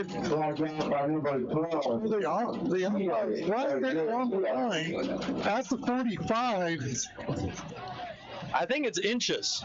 Oh, they'll move the sticks. They'll move the sticks. He got it. So the Chance Lassiter, he was about 2 or 3 yards stopped behind those sticks, and he, with an ankle being wrapped up, he leaps out and gets the first down. Heck of an effort. As the stoppage is on the field for the 2-minute warning, it's a new installed rule this year in Texas high school football. Hey, Jim, why don't you the sound input, turn that down just a little bit. On the crowd? Yeah, on the crowd. There you go. So we have, instead of there being 2 minutes to play, there'll be 150. They'll give him 156 on the field as the play was continuing to run. So Pioneers have 2 timeouts, 156, and about 55 yards to go to get it into the end zone. And Jim, you don't have to score a touchdown here. You got to get at least 3. Got to get at least 3. You get the ball back at the half. You just got to be thinking, get to that 25, 20-yard range. No mistakes. Peyton, I want 7. I want 7 too, Jim. 7 sounds great. Here's a handoff to Lassiter up the middle. Big gain again. And Chance Lassiter, he's trying to get that starting tailback, saw it back. Carries it out to the 48. That was some explosiveness that time from Chance Lassiter, who was really good last year. And, you know, I thought last year he was very explosive. Yeah. This year, more of a finesse runner, more of a juke and dance. I like that run. So 2nd down and 3. Juju looks, throws it to the left side. This one is it is caught. That is Canyon Diaz, the junior receiver, and it will be a first down. They move the sticks. So the clock will stop as they move the sticks. Right now, 1:15 to go here in the first half. Pioneers need some more chunks of yards here to get in the field goal range at least. Here's a handoff again to Lassiter. Big hole up the middle. Lassiter brings it up to give him. He's still pushing the pile out to the 23-yard line, and all of a sudden, Jim, you're into that point territory. What do you want? 7. Yeah, you want 7. So 1:01 remaining here in the first half. Juju looking for the play. Boswell still has 2 timeouts, so they have a lot of time here to get a few plays off. Taking a lot of time here to snap this one, though. 49 seconds to go. Here's a handoff Lassiter again. Trying to go up the middle. They're just pounding that rock up the middle. And they'll stop him at the 21, and the Pioneers will take a timeout with 41 seconds. And, Jim, this is a good drive here from Chance Lassiter. Richardson, we have not seen him on this drive yet. It may just be one of those things, Jim, where I think Jace has had a lot of carries in this first half. It may be good sometimes just kind of mix it up. Well, but then it, Down the rock up the middle. but then too, it also makes it's forcing it. You know, you couldn't decide between Chase or Chance or Jace in the first quarter. Now you've got to focus on Lassiter. So then you got to think, okay, what are we going to do? We're going to go to Jace in the third quarter. I mean, so and each runner, like we already talked about, has got their own running style. So you've got your defense has got to come up with something. It's a good complementary football, Keith. It's good to be able to mix it up and throw different things out of defense, especially when they haven't really seen this type of style of play from the Boswell offense so far all season. So here's a keeper by Juju Lawrence on the read option. Good Juju! Juju inside the 10. Touchdown! And there's the 7th ongoing run from Juju Lawrence, and the Pioneers are back in this ball game here at the end of the first half. Wow. Unbelievable run there from Juju Lawrence. Let's take a look at that. Well, they don't get to see the touchdown because there's a bar right in the way.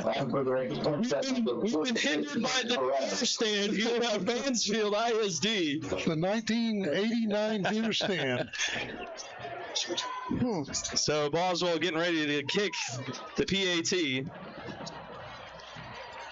And it is good. So that is not what you want for the Pioneers. All of a sudden, you're down a field goal and make it. You're down 4. So 33 seconds left to go in this first half. Mansfield has 2 timeouts. I imagine, Jim, unless they bring this out to midfield. Let's take a look at that field goal again and in the replay. Yeah, here's a look at the kick. He just missed it. Yeah, just hit it off the right upright. Hit it off the right upright, and yeah, that's a point that you really want back in a tight game like this. Yeah, hopefully it doesn't come back to be a factor. So Boswell heading into this game was 21-point underdogs, and they really held their own, I think, here in the first half. Outside of the pick 6 that was thrown on the bubble route by Juju Lords, they've really been in this game from start to finish and have controlled the clock from the start of the first half to now. How about that job, Al? I think we know what the score is. If you look across the field over there and see the blue lights on the water tower. You see? Yeah, what was that? I think that's the North Crowley game over there. Could be. Yeah, North Crowley is in town. Juggernaut again in this district. Well, actually, we're not in North Crowley, are we? I'm sorry, my bad. So Boswell ready to kick this one away. It'll be a little squib kick to try to prevent anything long down the field. And a good tackle there. Nice job. Carlos Solis, he's had a really good game so far for the Pioneers. He had that sack on that previous possession. So 27 seconds to go. We have somebody in the chat asking, is Juju a dual threat? Yeah, I don't think he was a little fast last year. Scored that winning touchdown against Hawthorne 2 weeks ago. He's been dangerous with the read option, and when the Pioneers have a running quarterback, they're a dangerous team year in and year out. We even saw it with Sawyer Farr a few years ago when he was playing quarterback. So here's a handoff up the middle for Mansfield, and you knew this was coming. It wasn't going to be anything crazy down the field. That should be the last play for the half, I would imagine. I don't know. I think they take a shot here. You think they do? Yeah, they're going quick to the line. 13 seconds to go here in the first half. I think everybody's going deep. So the Pioneer DBs are being pushed back. They're going to throw it underneath. Oh, my goodness, it was almost picked. Oh, big hit. Nice. A big hit. Pass complete to number 16. That was Maui Peters, who really stepped up. So what happened on that play? Maui Peters almost picked that ball off. He could have housed that ball, but it went just over him. He came back in and laid the lumber. So there's one second. 1 second. So now all of a sudden, Jim, this should be every quarterback at the varsity level territory to throw this one into the end zone. Yeah, you got the big number 8, Zion Robertson. I think this is just throw it up to him and see what happens. Yeah, this is likely going to be the play call here for Mansfield. You got nothing to lose. I don't know. I don't think you play very deep on this one though. I think you've got to watch the mid range. Yeah, you could. Yeah. There could be some laterals. You never know. You never know it at this spot of the field, especially at this time. And I always look back at the play, the Patriots. They had Rob Gronkowski playing safety against the Dolphins. They were up, and Gronkowski was supposed to be that guy down the field that blocked the Hail Mary, but they ran a lot of laterals, and they scored because he couldn't tackle. It was too slow. So first down and 10. Rolling out to the right. It's going to be a Hail Mary. He's trying to get all the time in the world. Has no time. Throws it out of bounds. Incomplete. That'll do it for the first half of play as the Pioneers trail Mansfield 10-6. And this was kind of an interesting one. The ball game that we had last year. Yeah. At the Boswell. Last year, the Pioneers were up. I really think the Pioneers win this one the way that this is definitely. We don't see this in their halftime. Yeah, it seems like there's a lot of juice, a lot of energy. Even after being blown out last week against 40, a lot of teams scour off and go, man, we just aren't a good football team. This team looks fired up coming into this game tonight. Everybody's healthy. A great first half of play for the Pioneers. And I'm sure after last week's defeat, that had to sting. Yeah. They had to come out and they're like, we're making a statement. Well, we talked to Peyton Rhodes on Tuesday Tuesday night about that Forney game, and we asked him specifically, did that affect their confidence? He said no. Wow. Well, let's do a couple scores real quick. So we've got Crowley 28-0 with about 4 minutes left in the second quarter. We've got throwing in some others. North Crowley up 47-0 over Mansfield Legacy with 8 minutes left to go in the second quarter. You've got Benbrook 8-6 over the Eagle Mountain Knights. Byron Nelson 24-0 over Trinity. Duncanville 34-0 over Dallas Skyline. Elk Bell 21-10 over Eaton. Keller 31-14 over Keller Central. All right. Well, great scores from around the district. We're going to step away from the mic now as the Band of Gold and Pure Gold are about to do their routine, and hope you will enjoy this halftime show brought to you by Lone Star Insurers for the best in insurance coverage, home, boat, automobile, whatever you got. These guys can cover it. Go see my friend Paul Jacobs and Lone Star Insurers.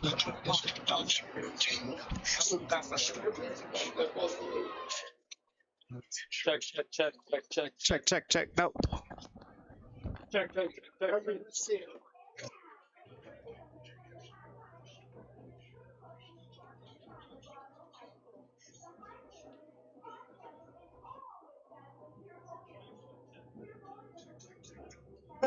Check.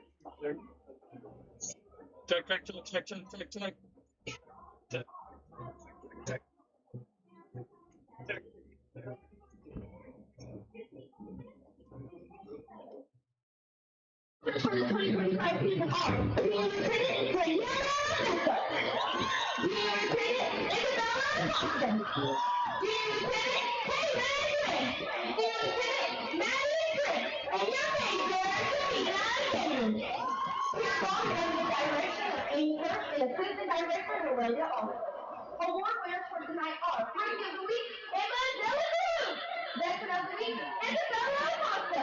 Spirit Member of the Week, Victoria Barron. Let's enjoy tonight's performance by the Pure Gold Dance Team.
Ladies and gentlemen, please welcome to the field the Boswell High School and the band is hoping that is interested in Mr. Justin Silver, which is Mr. Dylan Gill, Mr. Tyler Orbison, and Mr. Martin Alexander. The performance success of the band is sold is driven by Mr. and Mr. Regulars. Dr. Ed Tapper and Mr. Taylor Ely, Lakeside Middle School, and Mr. Carly King and President of Middle School. The band of speakers for the week are Oliver Beck, Emma Hansen, JJ Davis, and Isabel Blue. Fact of the week is the Blue. The Boswell band Golden Apple recognizing the Boswell goes to Coach James Freeman. Tonight, the band will be performing a portion of their 2025 concert show, Someplace, Somewhere. Drum majors are Miranda Cuellar, Aiden Delgado, Danielle Navarrete, and Tommy Plaza Roman.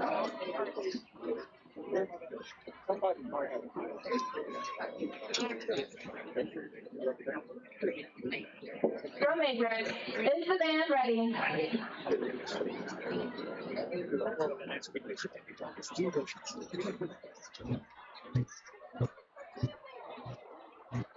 You may now take the field for your performance of Someplace, Somewhere.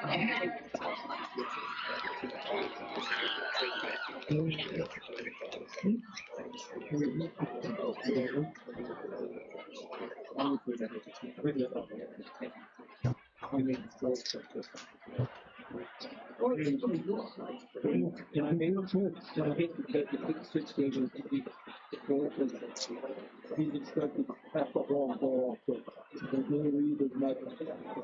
He's not expected to just kill himself. So it's important. The last Colombia, this is the winning. But I'm not going to be seeing what I'm carrying. You must be a solid.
Okay, one more time for the Boswell High School and the Boswell.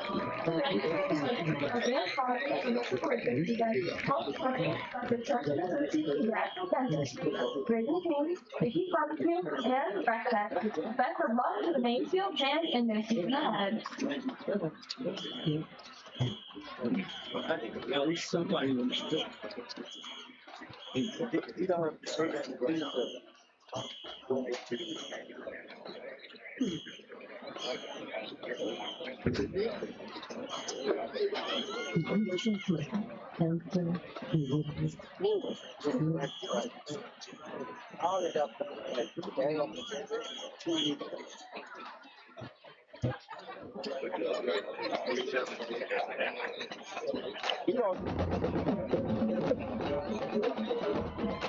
Ladies and gentlemen, Mansfield High School proudly presents the shining stars of Tiger Country, the Gold Dusters.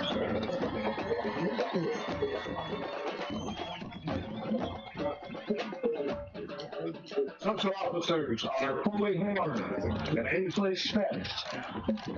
Rookie sergeants are Lily Druch and Sean Caluso.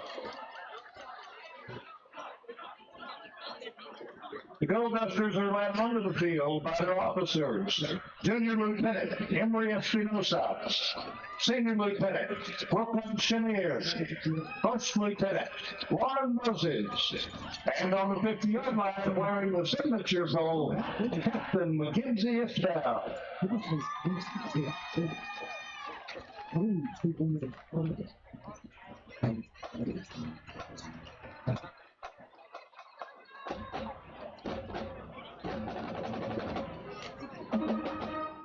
Dancer of the Week is Jackie Gattard. Spirit Girl of the Week is Avery Anderson. We'd like to give a special thanks to our elite sponsors, United Dermatology Associates, Select Line Collision, the Movement Academy, Swamp Orthodontics, and Sweet Panda Frozen Yogurt. Thank you all for your support. Go Huskies Grill Team.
Protesters are under the broad direction of Steve Cole. We would also like to wish the Mansfield High School Pure Gold dance team a safe and a wonderful season.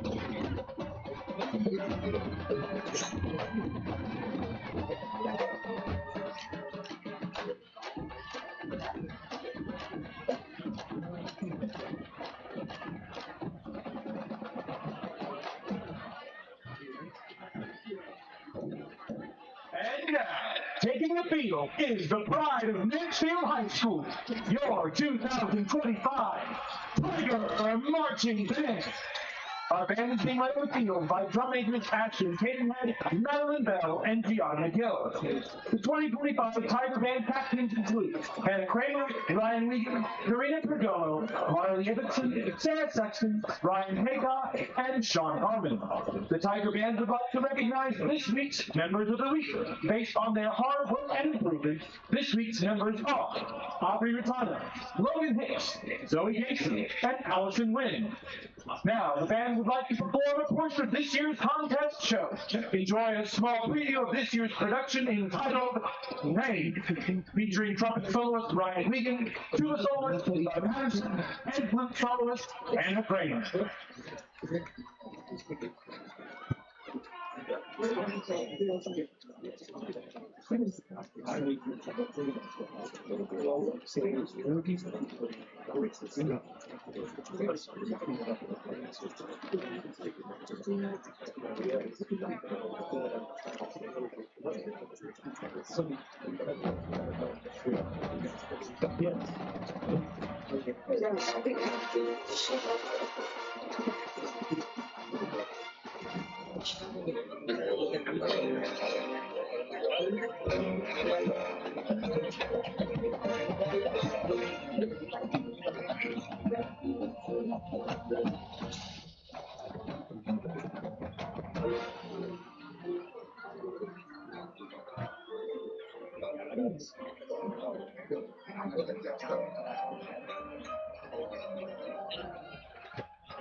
All right, as halftime starts to roll down here, good performances by both bands, Boswell and Mansfield. And want to do a quick shout out to the folks watching at the Eagles Nest there in Saginaw, back home. Hope you're enjoying the game. Love to hear from you if somebody's there. And I'd love to see a picture, kind of where we're at in the bar. Cool, Yeah, it'd be super cool. That'd be very cool. Reds must be busy tonight too, because I haven't heard from Amy either. Yeah. And then Monica Hampton. chimes in, says, "Go Boz." Hello, Monica. Stephanie Crellin from across the pond. She's actually said she's going to be here for the North Crowley and the Weatherford games. Oh, wow. So she was at first 2. Now she's going to be 2. This is man. She's We're global. she's a globetrotter. And we'd love to hear from anybody else that's across the seas that's listening to us. A couple weeks ago, we had somebody from Costa Rica, wasn't it? Somebody was in Africa. Africa, Costa Rica. I mean, we've had several places. Yeah, so we'd love to hear from. I'm just waiting for our first Antarctica via Starlink or something. Right? Yeah. Or somebody out there climbing Mount Everest, in the last tundra back there saying, "Yeah, I'm sitting here, I'm on camping out." You got to watch my Boswell Pioneers. We've got an exciting football game here so far. The Mansfield Tigers came into this game as a 21-point favorite, and Boswell so far has kept it close, trailing by 4, 10-6, and 7 of those points for Mansfield just came off a jumped route early in the first quarter for a pick 6. But outside of that high-powered offense of Mansfield's only managed to generate 3 points. Yeah, Jim, I mean, they've been shut down. Honestly, you know, you look at the score, you're thinking, oh, man, Boswell, that they haven't been outplaying Mansfield at all. But honestly, if you look at this game, if you're in the stands and you're watching, you know, time of possession and all the possessions that are happening out on the field, the Pioneers have honestly outplayed Mansfield in this ball game outside of one play. And look, it's going to go down on the stat sheet that Juju threw a pick 6. But if anybody saw the play, it was a little bubble route that he has to throw. It's one of those routes you catch it and you throw it. You're not even looking, so it's not a read or anything. So I hate that it goes on his record like that, but it's just one of those things. But outside of that play, you know, Zion Robinson for Mansfield, he has 1 reception in this game. 1 reception, 2 targets. He's been targeted twice. Yeah. And the Pioneers have had great coverage on him. He's been a non-factor. He's been a non-factor, and he's a guy that averages 115 yards a game. Well, yeah, absolutely. And you see, and how tall is he? What, 6'3", 6'4", something like that? And most of our players, I mean, he's clearly got the weight and the height advantage over the Boswell players. He got the speed advantage, everything. And so, but you look at it, we've played 24 minutes of football. And I think really if you went back and you calculated that, Mansfield has maybe controlled the ball 5 minutes of that. Yeah, 100%. Like in this game so far, Pioneers, the story on offense for them has been pounding the rock. The defensive line for Mansfield has not been able to stop the Pioneers, and it's all been led by Jace Richardson, Chance Lassiter, and also Juju Lord. Yeah, so that first drive, the Pioneers came out. We were excited. We wanted to see what it looked like to have a Richardson and Buster backfield. And then boom, up jumps Juju. He's the third part of that 3-headed monster. And they looked really good. He's had some good long runs. Jace has been working. We didn't see him on that last drive, so that has me a little bit of concern. But if the Pioneers can come out, they get the football first. If they can cap off a drive like they did on their first possession without the pick 6 and get points and actually take the lead into this game, I like their chances. That's another thing, Jim, when you're talking about the defense, we talked about in the pregame, they have to put pressure on the quarterback. They've done that tonight. We had Solace with the sack and a lot of quarterback pressure so far in this game. It's going to be interesting to see what Mansfield kind of brings out there. They can't really run the football unless they bring out their backup quarterback. So it's going to be tough to see what they do, but we're ready to go for the second half of play here in Mansfield, and Mansfield Tigers haven't even ran out of the tunnel yet. Pioneers are out there trying to return it. Ready to go, baby. This third quarter brought to you by the Zoo.net. It's old school radio like you're used to back in the 80s and the 90s. They play 70s, 80s, 90s, and they have an actual real live DJ from back in the day, and man, it's free. Thousands of titles in the library. That's the Zoo.net. So we're still waiting on Mansfield to run out of the tunnel, and they do. It's a little late out of the locker room, and the officials are just sitting here. Everybody's just standing in place. We look around here. Jim, if you want to pan and look at everybody, everybody's a statue right now. Yeah. Because they're waiting on Mansfield to get on the field and kick this ball away. It's a little bit of a delay, as I guess the the home team gets a little bit of that fair advantage as they control the stadium and everything like that here. They were eating their Chick-fil-A. Well, I noticed that when we had about 6 minutes left, I actually saw Weaver out on the sideline. He was ready to go. So Boswell in that first half, complete domination on the ground from Chance Lassiter, Jace Richardson, and Juju Lords. Not a lot through the air, though, but they've been able to march down the field. Only 6 points so far. Their PAT was missed on the previous possession. It's going to be interesting to see if that impacts this game further at all, as it is not a field goal game. It's a 4-point game, so the Pioneers are going to be looking to try to get 6 out here in the second half of play. So we are underway for the second half here in Mansfield, and the Pioneers will have their first opportunity to return a kick tonight. And it'll be brought out to the 22-yard line by Peyton Rhodes. So his first opportunity, we haven't seen a lot of Peyton Rhodes tonight. Had a target that was deflected incomplete, and that's really been about it after a career performance last week. He did have the one catch down here around the 25-yard line. Yeah, that one. Clutch. That ended up being a pass interference.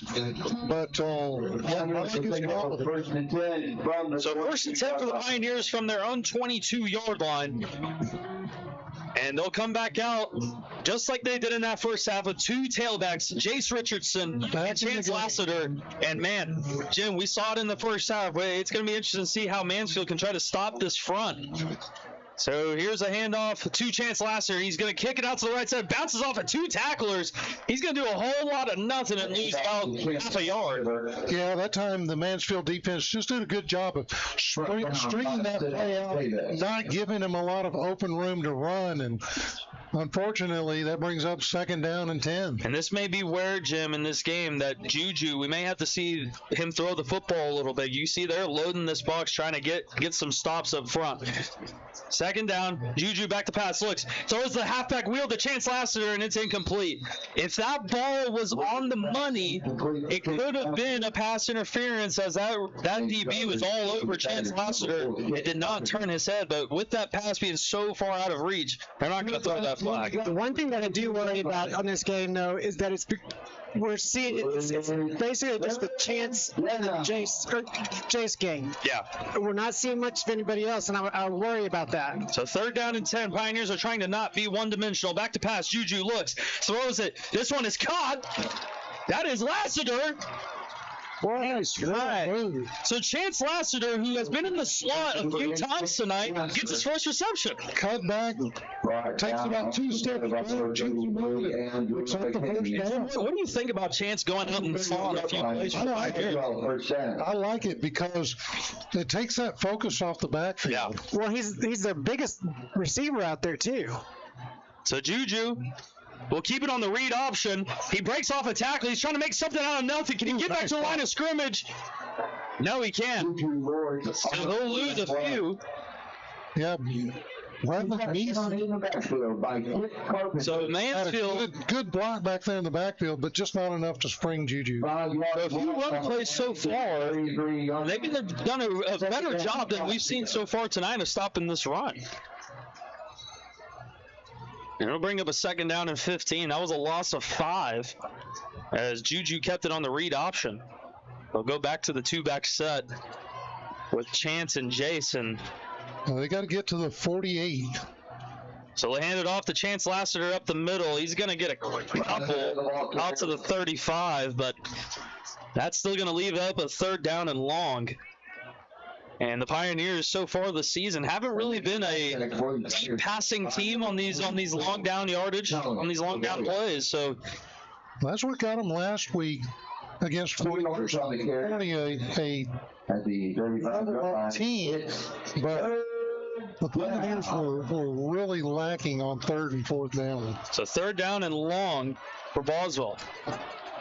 They'll hand it off to Jace Richardson up the middle to try to throw him off, but he'll bring it out to the 38. He'll be well short of the first down, and Pioneers will have to punt it away. Man, I would have liked to have seen them come away with some points on that drive, but we got a lot of football left to play. Yeah, a lot of football left, and the good thing for Boswell, their defense has been very reliant in this game. That was the big question mark heading into this one. Can the Pioneer defense get stops and get the offense back on the field? And honestly, defense has done their job so far in this game. Only 3 points allowed on offense. As this is a booming punt, a good Pioneer bounce is picked up at the 15-yard line. And a great tackle there. Nice job. That's Solis again. Solis is doing it all. He's got a sack tonight. He's had 2 great tackles on special teams. And, man. And that's a kid we haven't really mentioned over the past 4 weeks.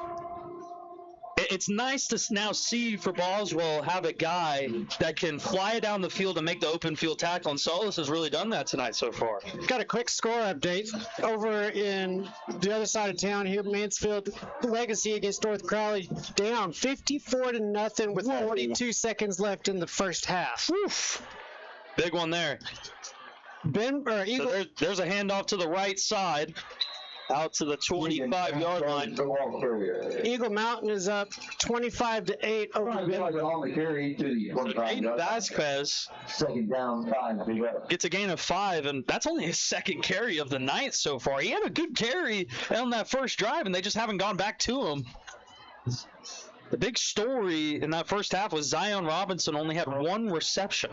Halton is tied at 21 against Arlington Lamar at halftime. So this will be another handoff to the right side to Vasquez, and there's going to be a flag down.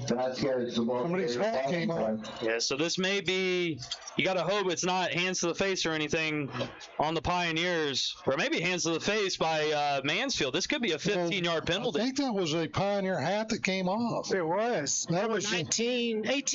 Number 18, Mallory Peters. So let's see what the call is. Holding against Mansfield. So it's holding. So it'll back them up 10. There's been a lot of mistakes tonight from Mansfield on offense versus the Pioneers. Pioneers have actually been a very, very disciplined team so far on offense this season. Even on defense, Jim. Yeah, not a lot of problems. Second down, 15 to go. So 2nd and 15, that'll back them up 10. Out to their own 15, and clock will continue to roll. This game has just flown by in this one. We're already at 8:06 remaining here in the third quarter. And this will be thrown out to the left side on the bubble screen. It's going to be blown dead. It'll be a false start, it looks like it is. So another penalty against the front from Mansfield. And, man, a lot of mistakes so far out here in the second half. You usually don't see that out at halftime. This is for me personally. This game is definitely not going the way I had expected it to go. Yeah, this is like the polar opposite of what we saw last week. Yeah, honestly, I expected this to be a shootout tonight. I thought we were going to be talking basketball scores potentially in this one. Now we're staring down potentially a baseball score tonight. So. Quite a crazy one so far here in this one. 2nd down and 20. It's a mile back, rolling out to the right side. This one is thrown, and it is caught. That'll pick up a big chunk of yards out to the 22-yard line. Yeah, that's how they rolled away that time, away from Douglas Cook. And that was Zion Robinson. They finally got him his 2nd reception of the game. They'll bring up a 3rd down and 8. A good pass there from Langford on the run. He's had a few accuracy problems so far in this game throwing the football. So 3rd down and 8 from their own 22. Langford in the gun. You got to assume this ball is going to be going in the air. They'll try to hard count him at the line of scrimmage. 8 seconds to go on the play clock. Good night to Stephanie from across the pond. She said it's 2:30 there and time to go to bed. Langford back to pass. They're going to throw a little tunnel screen to Zion Robinson. Can the Pioneers make a tackle? He will get to the first down. I think he's got it. So that we knew that this was going to be what they needed to do to come back into this game and get some energy. Yeah, that's the adjustment that Mansfield had to make because really they weren't doing much in the way of moving the football. There's that play again. Watch Zion. Yeah, it was a little screen, little tunnel screen, and they can't get anything going down the field, so why not just throw it out to a screen to him? And I wouldn't be shocked at some point if they send him out in motion and hand the ball off. So it'll be a first down and 10 from their own 30. Here's a handoff to Vasquez up the middle, a big hole. And that's a rare big hole that we see up the middle from the Pioneers. Well, they did a good job of moving everything to the right of the offensive line, and that gave them the cutback lane on the left-hand side. Resulted in a first down. So another first down for Mansfield. This has been already their best drive since the first one of the night. They've struggled to get first downs and get down the field. Langford throws it on the little bubble screen again. They're just doing these short passes out to the left side. And it's working. There's a flag down. This should be a hold. This may be a hold against Zion Robinson. Let's see. We get a replay here. We do have a replay. We're on this side.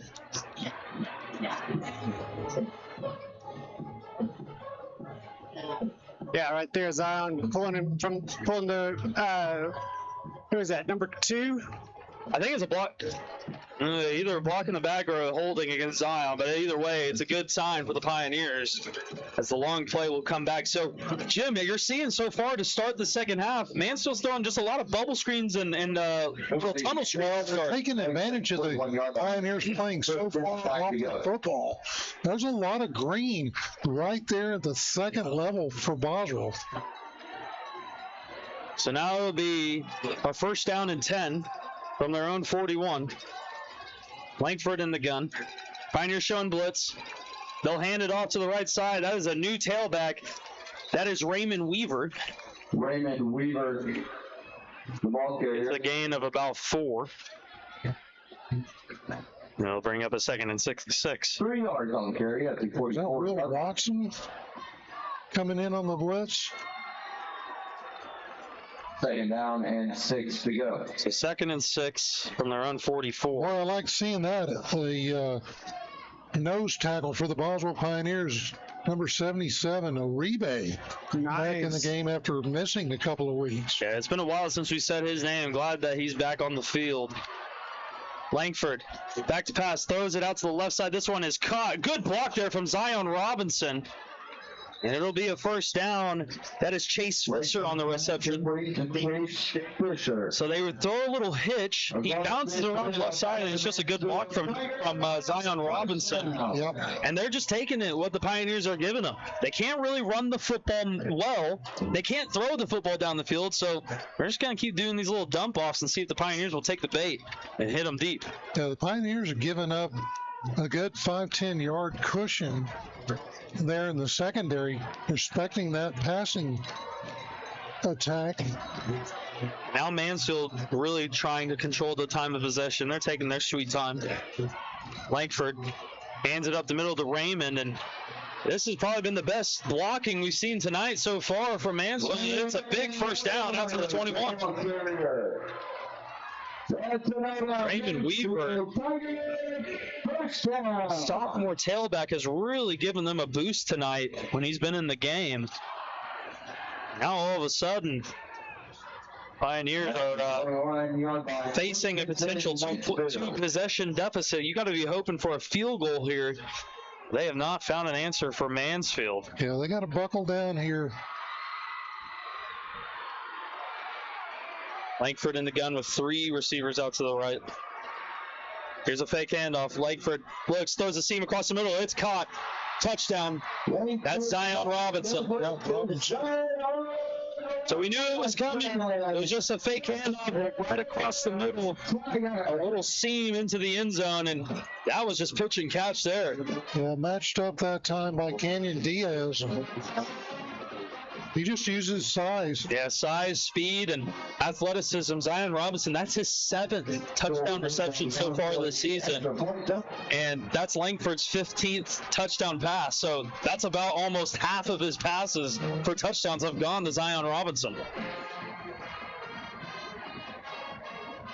And the PAT is good. So Mansfield now out to a 17-6 lead and back to a 2-possession game. And the Pioneers are going to need to get some offense going here, especially with how this game has been going, Jim. It seems like there's really not a lot of possessions left with how both teams have really been able to minimize the clock. Yeah, 11-point game now. I'd really like to see the Pioneers do something with this drive to close that gap and keep it close. And you're going to have to play the math game here, too. If you get a touchdown, it's surely going to be a 2-point conversion after it to make it a field goal game. And you remember in that first half when Boswell scored their touchdown, missed the PAT, and that's one of those things. You get late in the game, every point matters. Yeah, especially whenever you have one really close. Yeah.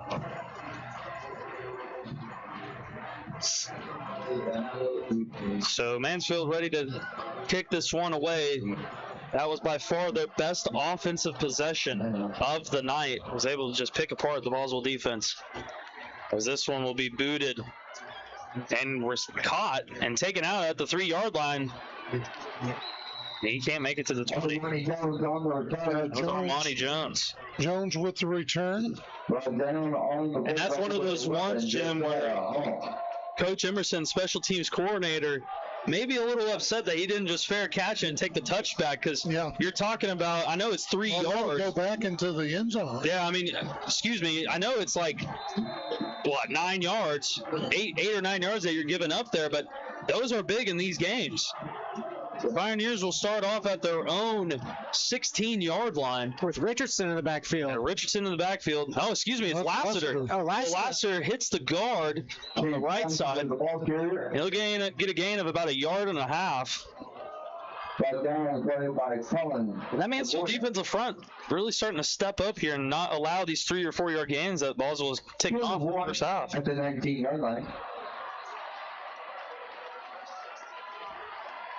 Second and 8. So 2nd and 8. Here's a handoff to Lassiter again, and they're just flying to the football, man. Boswell's going to have to start considering to throw the football to Peyton Rhodes or somebody across the middle. Yeah, it's pretty clear that it's pretty clear that Mansfield made some adjustments. Lassiter will come off the field. He won't even be in the slot.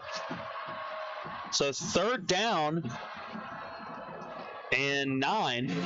I'll call it 8.5. Juju in the gun. Back to pass. And this play will be blown dead. And it looks like, I think it's a timeout.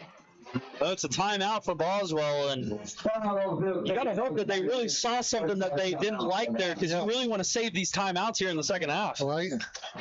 Well, I hate to say critical drive, but it really is to kind of capture some momentum here in the second half. It's all about the momentum, Jim, but even then, I think Boswell only has, after this possession, maybe 1-2 possessions left, just because of how well Mansfield's been able to take off time off the clock and how long the Pioneer drives have been to get down the field. So there's not a lot of possessions left in this game. This could be must-score territory. And again, you don't have to get a touchdown. You can take the points here and make it a one-possession game. You want to get a touchdown. Just got to get something going. Boswell in the first half had all the momentum going into halftime. So 3rd down and 8. Pioneers need a first down. Juju back to pass. Under pressure. He's going to throw the screen to Lassiter. Got blockers out in front of him, but he did not cut it to the right side. If he bounces that out to the right, he likely gets the first down.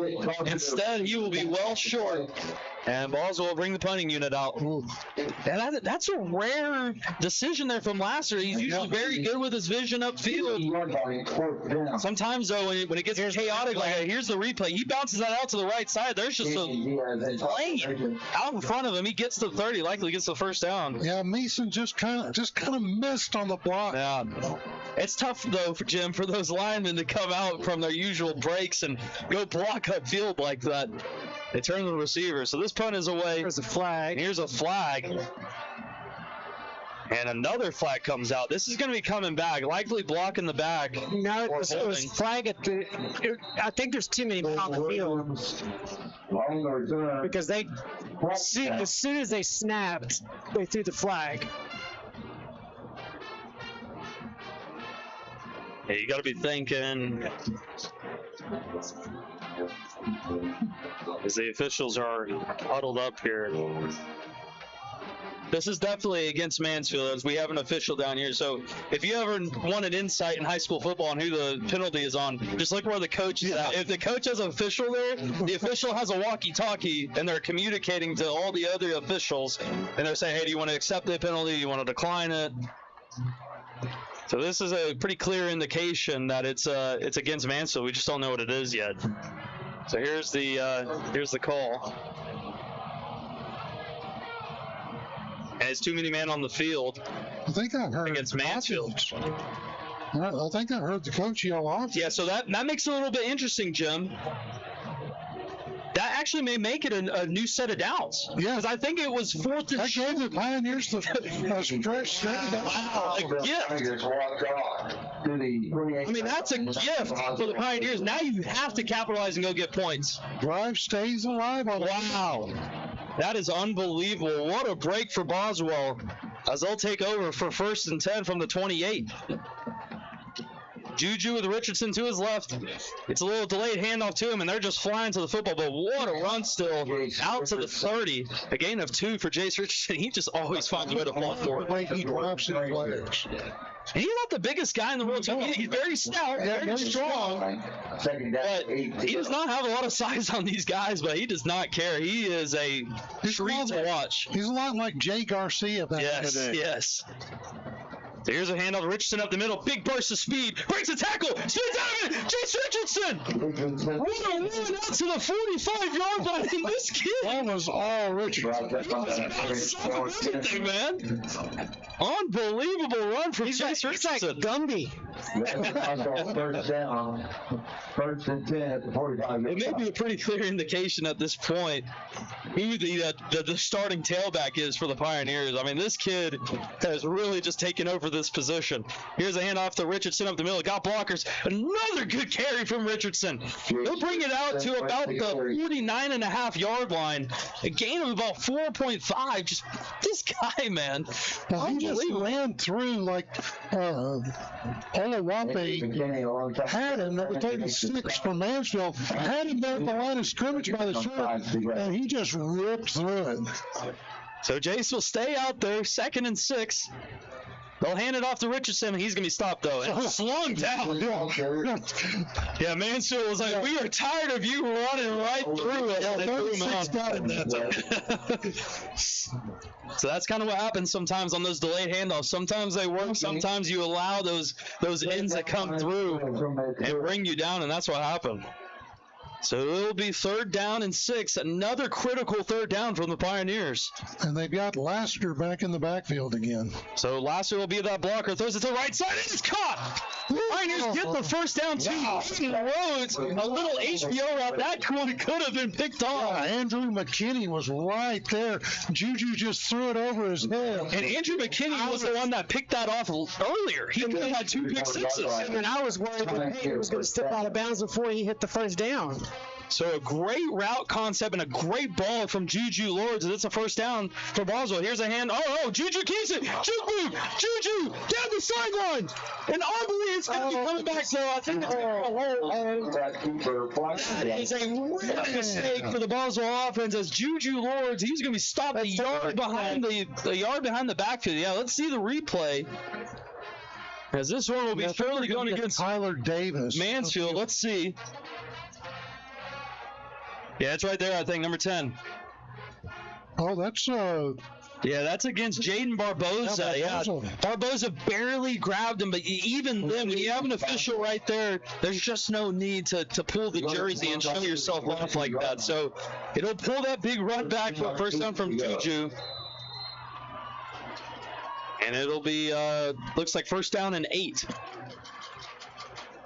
Juju, fake pass throws. This was caught. Peyton Rhodes. traffic. An unbelievable catch. This guy is continuing to catch the football. Last week against Forney. That was the big Achilles heel for Peyton Rhodes since last season. He knew every time he was going to get hit, he'd always drop the football. He's been catching it the last 2 weeks. I see a little momentum energy back in the game. So first down 10, Juju keeps it on the read option, rolling out to the left side, lays down his shoulder, and he's brought down at the 21-yard line. And Juju Ward, this wasn't the intensity that he had last season. He's really bringing it tonight. And what did he pick up that time? 6? 21-yard line. Yeah, he got 6 there, and we've got 9 seconds on the game clock here in the third quarter. Will Boswell snap it? I don't see them snapping this ball here, Jim. And we're going to the fourth quarter. This game, all of a sudden, after too many men on the field from Mansfield, the Pioneers have life again and are driving. Stay with us here on Boswell Sports.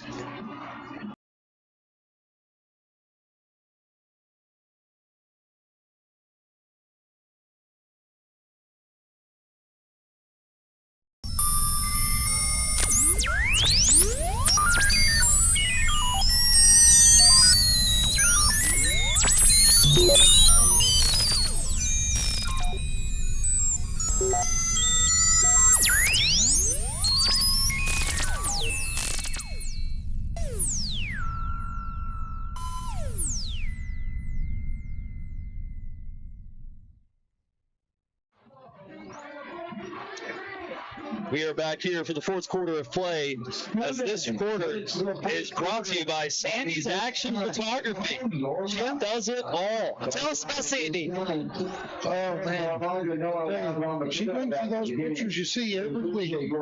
Action photography. Her motto is to take, she captures the moment so you don't have to. You can sit here and watch the game while she takes the pictures, and let her do that for you on your birthdays, on weddings. Here's a handoff to Richardson up the middle, and he's just stopped short. Number 24, Chase Swift. Yeah, those runs up the middle, Jim, with the pulling guards, it's starting to not really work. Yeah, Mansfield's starting to crash down on that inside. I feel like this is going to be like the Alton game where it was the last second touchdown that won it for them. So third down and 4. Pioneers are close to, this has to be field goal range, you would think, for Boswell. As usual, keep it on the option up the middle. They'll bring it to the 19-yard line. Now it's decision time for Coach Weaver. Down and short. And you know what that does? For the first time tonight, that puts us in the Reds Barbecue Red Zone. In the Reds Barbecue Red Zone, and it looks like the Pioneers are going to stay out there. For fourth down, they will not take the points. Fourth down and 1. 2 running backs on the field. They're going to look to get to the play on the sidelines. It's just, it's a short one, Jim. It's a short one over there. I love hearing the crowd. So here's a handoff to Lassiter up the middle. He's got it. Big hole. Lassiter is in the red zone. Yes. For a touchdown. Pioneers. And Pioneers are right back into this football game. Yeah. What a gutsy play call from Coach Weaver. Decided to not kick the field goal. Busted up the middle with Chance Lassiter. And the Pioneers are going to go for 2 to try and make this a field goal game. I was fixing to ask, just a gut check. Do you go for 2 or do you go for the 1? Yeah, you have to go for 2 here. You got to make this a field goal game as there's 10:46 left. And they're going to go empty here with Juju. They've got Jace out there in the slot. Chance in the slot. They send Chance in motion. It's a little reverse. Jace around the outside. A little creativity, but he was stopped short by Kate Carpenter. And the creativity and the aggression there from Boswell to try and get that 2-point conversion. They do come out short, so it is a 5-point game. So now you have to only allow a field goal. If you allow anything more, it becomes a very uphill battle here in the fourth quarter. quarter. Yeah, gotta get a stop. Let's see that. Yeah, here's the replay again. And it was a little creativity. They brought Chance last year in motion, and it was a little fake pitch to him. Jace comes around on the reverse. And look, I like the play call there. I like to be able to mix it up a little bit. That's just a good play by the outside linebacker, Kit Carpenter, for Mansfield. So we've got 10:46 remaining here in this game. There is more than enough time. We have a lot of ball game left here. All right, Pioneer defense, you got to step it up. The Boswell defense really was the story in the first half of play. They really need to replicate it here on this next drive. As I imagine, this will likely be a squib, as it's a little pooch kick. It'll be fair caught at the 32, and that is where Mansfield will take over. So we're live here over here on the Pioneer sideline, Making my blood pressure go up. The band's getting after it, the cheerleaders. Did you hear the crowd stomping on the bleachers? Crowd was getting into it. The Boswell crowd for an away game that's it's about an hour away, close to an hour away. In bad traffic. Yeah, in bad traffic. Traveled quite well tonight, I'd say. So here we go. 1st and 10 from the 32. Langford in the gun. Pioneers showing blitz. Here's a handoff, and the Pioneers are all over it, but they can't bring it down. He bounced it out to the left side, and again, that's been the issue all season, not sealing the edge, allowing them to come outside. That's a good carry. And not tackling on first contact. At the 39-yard line. So it's a gain of 7. Pioneers getting good pressure in there, but you got to be able to wrap up and bring them down for that loss. So 2nd down and 3 for Mansfield as the running game's starting to come alive for the Tigers. Langford back to pass, throws it to the left side. That's not Zion Robinson. That's Chase Fisher. He's been their top target tonight. It'll be a 1st down. So with Zion Robinson basically being taken out of this game outside of the touchdown reception, it's been Fisher that's been the guy that Langford's been going to, and it's worked. So 1st and 10 from the 49-yard line, and the Pioneers need to get some stops here and get some pressure on Langford. He's just got all the time in the world to throw the ball. Pioneers showing blitz. One dog with match. Langford throws it out to the right side. Here's a little screen, but it's caught in a good move out to the, we'll give him the 36-yard line. And Williams, he looked like he was going to be brought down well short of the line of scrimmage, made a good move, and again, that's just been the issue for the Pioneers this year, open field tackling. So 1st down and 10 yet again for Mansfield. And this will be 4-down territory the rest of the way in this spot of the field. If they get to around that 25, 20-yard line, they will likely kick a field goal and go up by 8. But the Pioneers just need to get stops here. Sends a man out in motion. That's a legal motion. That should be a legal motion as Roberts goes down the field. It's Superman. This play should not count. That play should not count. The man out in motion was going forward. This is not the CFO. You can't do that.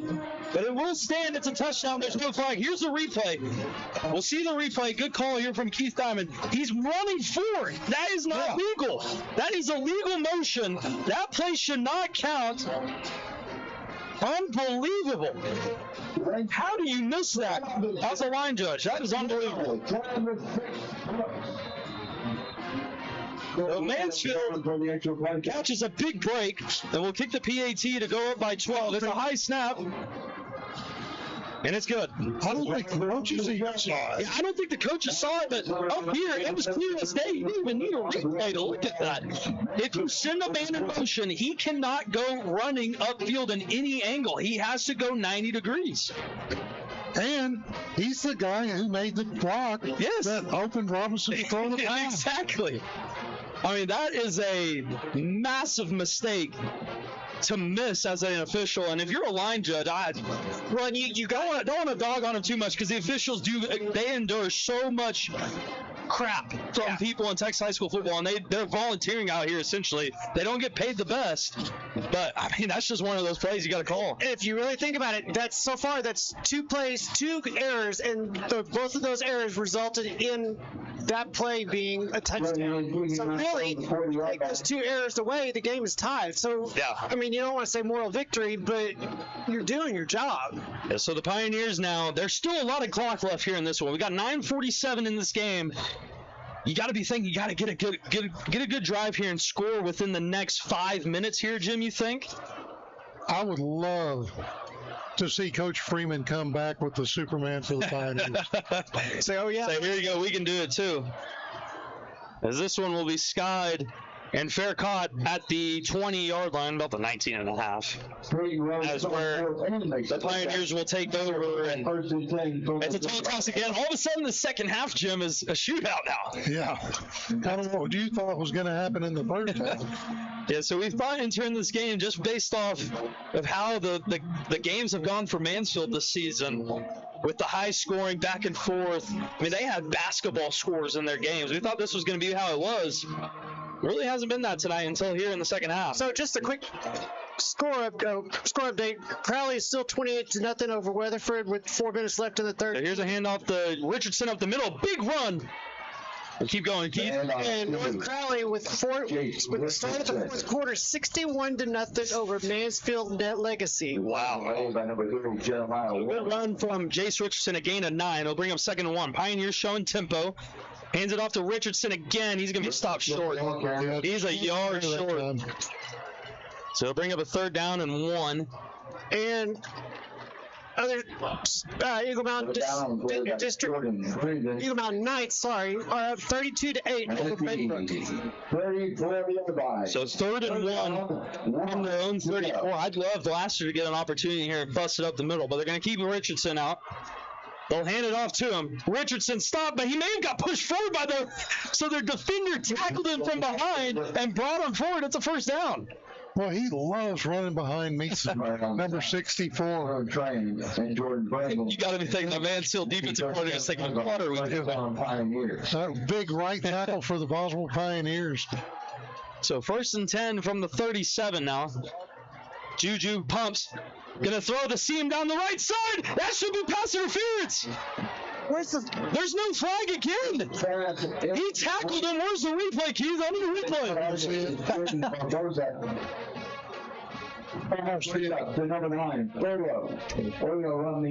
Yeah, I don't think we're gonna be able to see it. Yeah, I wasn't quick enough on the camera.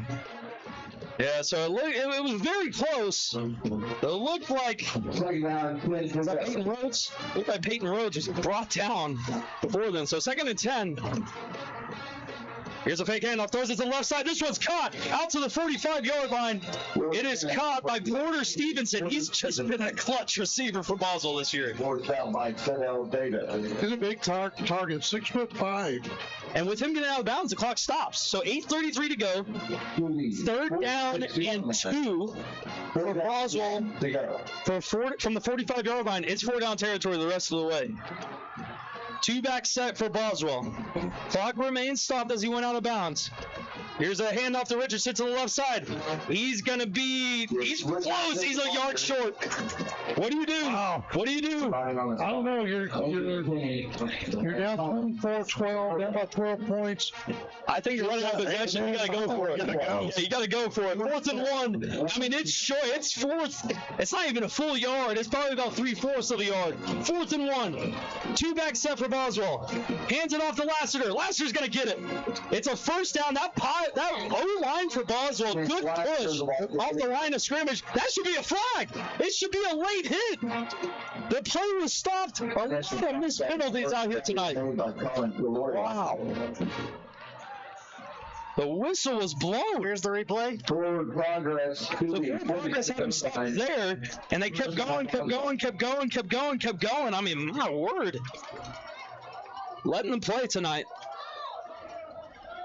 So 1st down from the 47. Fake handoff, throws it to the left side. Almost picked off. That route was jumped by number 9, Fola Oyalami, the defensive back for Mansfield. Actually, it was number 1. It was Davis. Yeah, so Sadell Davis. That's just a great play right there. It wasn't even going to be an interception, just a good deflection. 2nd and 10. Delayed handoff to Richardson up the middle. Big hole. Richardson breaks a tackle. He'll just get out of bounds. What a run from Chase Richardson out to the 18. So there we go. You want to do it? So the clock stopped. So that was actually a little bit smart from Jace Richardson there. He hesitated. He knew he wasn't going to outbeat the man. Decided to get out of bounds, stop the clock. So 7:30 to go. Lassiter moves to the right. He'll roll out. It's Juju. It's going to be a design quarterback keeper. Juju brings it to the 15. That's a good run, about 4. They'll bring up a 2nd and 6. So the Pioneer offense, this second half, really rolling here in the 3rd quarter. It's like the whole game they've been rolling. Yeah. I mean, the creativity, like we talked about, the diamond formation has set up something huge for the Boswell Pioneers for the rest of this season. Juju dropped his mouthpiece there to bring him a 2nd and 5. Here's a handoff to Richardson up the middle. Richardson powers his way. He's got the first down. Jace Richardson. I just love watching this kid run. After about 2 possessions where he was getting stopped at the line of scrimmage. Oh, he's about half a yard short. Half a yard short. So 3rd and 1. 2 back set again. Hands it off to Lassiter. Lassiter, good cut up the middle. He's going to get the first down and more. Push. Oh, he's close. He's down at the 2. So I'm liking what's happening here, Jim. On these short yardages, they're handing off to Lassiter. He's too big of a power back to not get at least a yard or 2. Well, it's hard to figure out. Who the Pioneers going to hit you with? Are they going to hit you with Richardson? Are they going to hit you with Juju? So now 1st down and goal from the 2. Hands it off to Richardson. Richardson, he's short. Got to the line of scrimmage. So Pioneers got 2nd down, 3rd down, 4th down. I want 3 run plays. No passes. Run the ball. Run the ball. You got 2 yards to get into the end zone. Run the football. I see a Juju special. Juju what? Special. So 5:53 remaining. This is about where we wanted to be in terms of time of possession here on this possession. Juju, low snap, hands it off, and Lassiter. Yeah, that one was doomed from the start. He lost a lot of yards there. They didn't give him forward progress at all. No, I did. Interesting. All righty. So now I don't want to run the football. 3rd down and goal from the 8. I don't know though. I mean, we saw last drive. I really saw potentially a read option here from Juju. 5:18 to go. Yeah, not a whole lot of defenders on the left side. And the Pioneers have to score a touchdown. They cannot settle for a field goal here. Man out in motion. Interesting. Here's a design quarterback keeper out to the left side. They'll go that way that we wanted to go. Oh! That is a great tackle by number 3, Jeremiah Womack. The defensive back, the safety just comes down. Great tackle. And now, what do you do? 4th down and goal from your own 10. I mean, from the 10. Well, Mansfield has shown the ability to score. And so, I don't know. I think you guys know. The Pioneers have to score a touchdown here. A field goal will make it a 9-point game, so they have to score a touchdown. And this one will be in the air. 4:28 to go. Pioneers have lost 8 yards on this set of downs. Throws it. It is tipped up, picked. Pick off. And this one will be, they'll take over at the 1-yard line. Yeah, that was McKinney. Andrew McKinney, who made the tackle on Juju, comes back and gets the interception. And Andrew McKinney, he was the one that had the pick 6 earlier. So 2 interceptions. Here's the replay. For Andrew McKinney. It was tipped up, and McKinney just dove for it and caught it. And, Jim, I mean, that is unfortunate. They had 1st down and goal from the 2 and lost 8 yards on running the football. The good news is they've got Mansfield pinned. Yeah, they do. And if they can get the safety here, they need it. They need it. It is 4:21. That would make it a 10-point game. I think I would watch out for the big receiver on this one. Yeah, watch out for Zion Robinson. It is still so unfortunate that the illegal motion was not called that led to that touchdown. Throws it to the left side. This one is caught for a gain of about 2, and excuse me, again about 3. Yeah, that was back to Fisher again. Fisher's been their biggest weapon so far. He's been their top target tonight. And Jim, I imagine if this gets to 3rd down and 6, 3rd down and 5, Coach Weaver may call a timeout actually after this play, because we're sitting at 3:56 here. You're running out of clock. And Mansfield obviously is going to take their time and try to milk it. The time is on their side.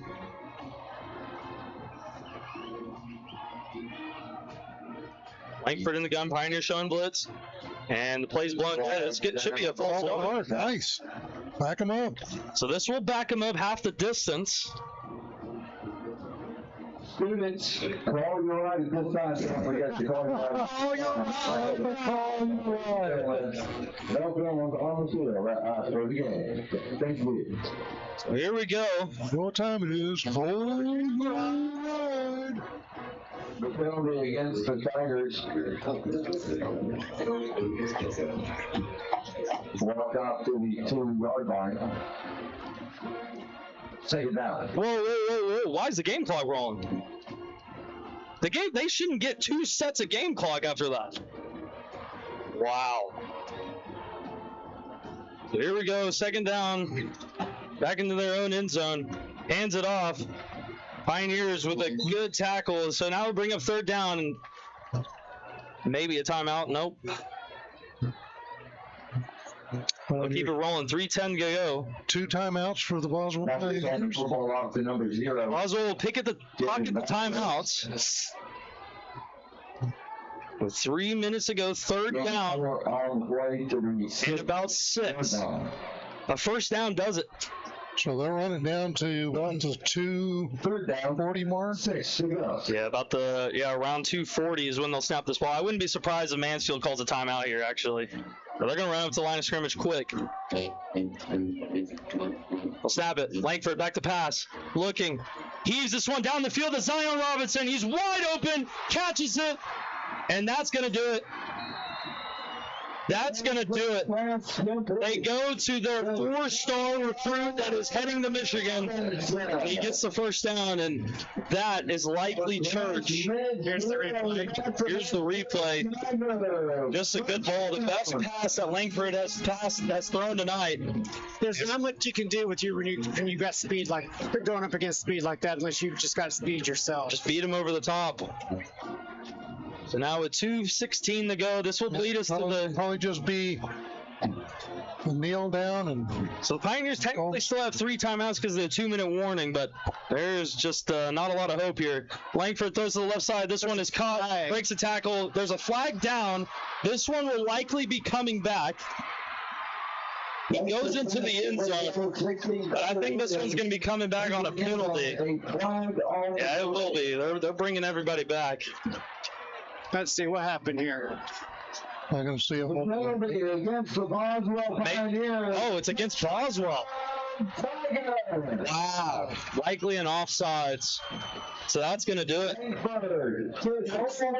Pioneers were so close in this football game, and it's just crazy. You look at the score, it just doesn't tell the full story of this football game. The flag was offsides on.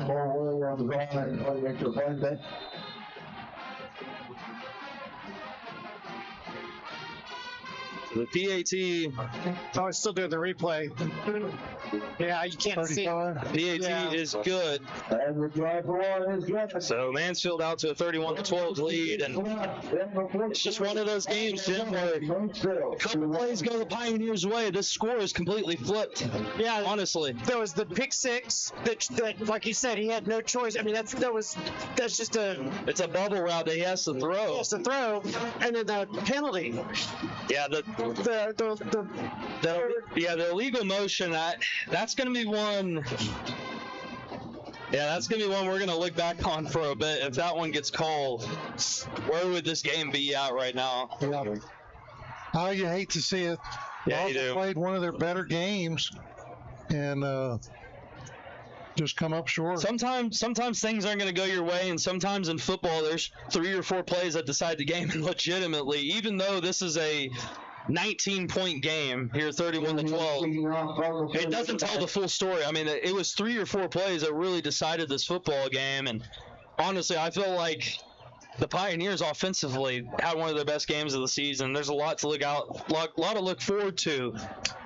But, man, they've put themselves in a pretty tough spot now losing this football game. They're going to have to go get some wins down the stretch here. Yeah, what I hate is that this may be that game that This one will be returned. This may be the game later on down the season that we look back to and say they needed that one to get into the playoffs. Yeah, it's happened a few years in the past where, you know, I remember a Weatherford game that the Pioneers were in and barely lost and barely missed the playoffs because of it. And you know, you hope it's not the case. And look, this district has the opportunity to go a little crazy. And look, Mansfield legitimately, I think, could beat Lakeridge with the points that they can score. Lakeridge could beat them as well. There's a lot of things that can happen with tiebreakers and stuff where you can get in. You don't want to be thinking, doomsday or anything like that. Boswell's just going to have to go get their wins starting next week and kind of go on a run and try to have a good record heading in down the stretch. So Juju will be in the gun in the backfield. They'll hand it to Lassiter to the left side. Lassiter, the ball carrier. And that may be the indication that the white flag has been waved. That's exactly what I was thinking. You gotta talk about the offensive game plan tonight from the Pioneers. They established a very, very good run identity with their 2 backs and Juju at the quarterback position. We just talked about it. Just a couple plays away, I think, from this being just a completely different score. Sometimes the calls just don't go your way. And here's a good run from Lassiter up the middle as he gets the first down out to the 16 and. I'm wondering if that play. So the coaches on tonight and early tomorrow morning, they're going to look at the film. They're going to look at. They may have not seen it on the field. They're going to look at that play. It on film. They're going to see that, and they're going to go, "Oh my goodness, that was a miss." As Lassiter's got nowhere to go here with 40 seconds left. I mean, that was, wow. I'm still flabbergasted at that miss. I mean, I saw it clear as day from up here. Sometimes that's just what happens. Yep. So the Pioneers will fall to 0-1 in district play. And that'll... Yeah, they'll go to 2-3 on the season. But, we saw some good stuff tonight from the Pioneers. 10-second runoff on this one, too. Stuff that they can build upon. Yeah, there's a lot that can be built on from this game. And like I said, people that are scoreboard watchers and stat watchers, they're going to think, man, the Pioneers just got beat. Got blown out. They got blown out. It was 21-point underdog. This was how it was supposed to be. If you were with us tonight, you know that the game does not reflect what the score was by any means in this one. I don't think I've seen a game, Jim, where there was like 18 points on the board that were just come off of 3 or 4 plays that really just decided the football game. And if they just go a little bit different, you don't call the bubble screen. You don't.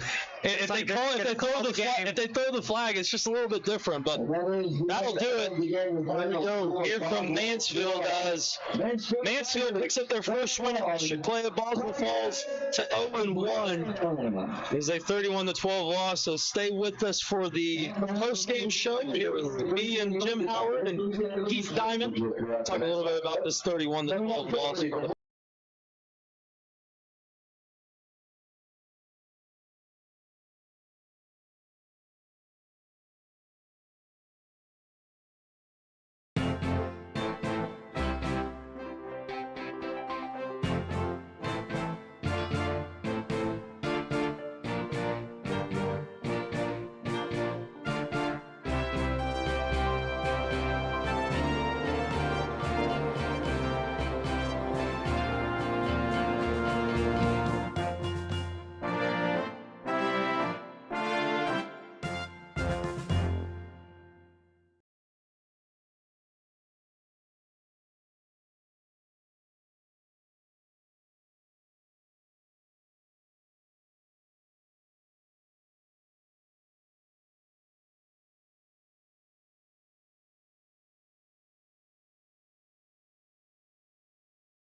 All right, welcome back to the post-game show. We'll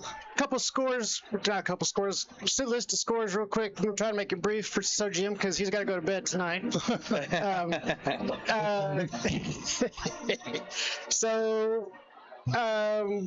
34-2, Crowley over Weatherford with 11 minutes left in the fourth quarter. Let's see, North Crowley 61-0 with start of the fourth quarter. Bell and Eaton. Eaton's tied it up with 2 minutes left to go. Wow. In the fourth quarter. Keller 38-29 over Central with the start of the fourth quarter.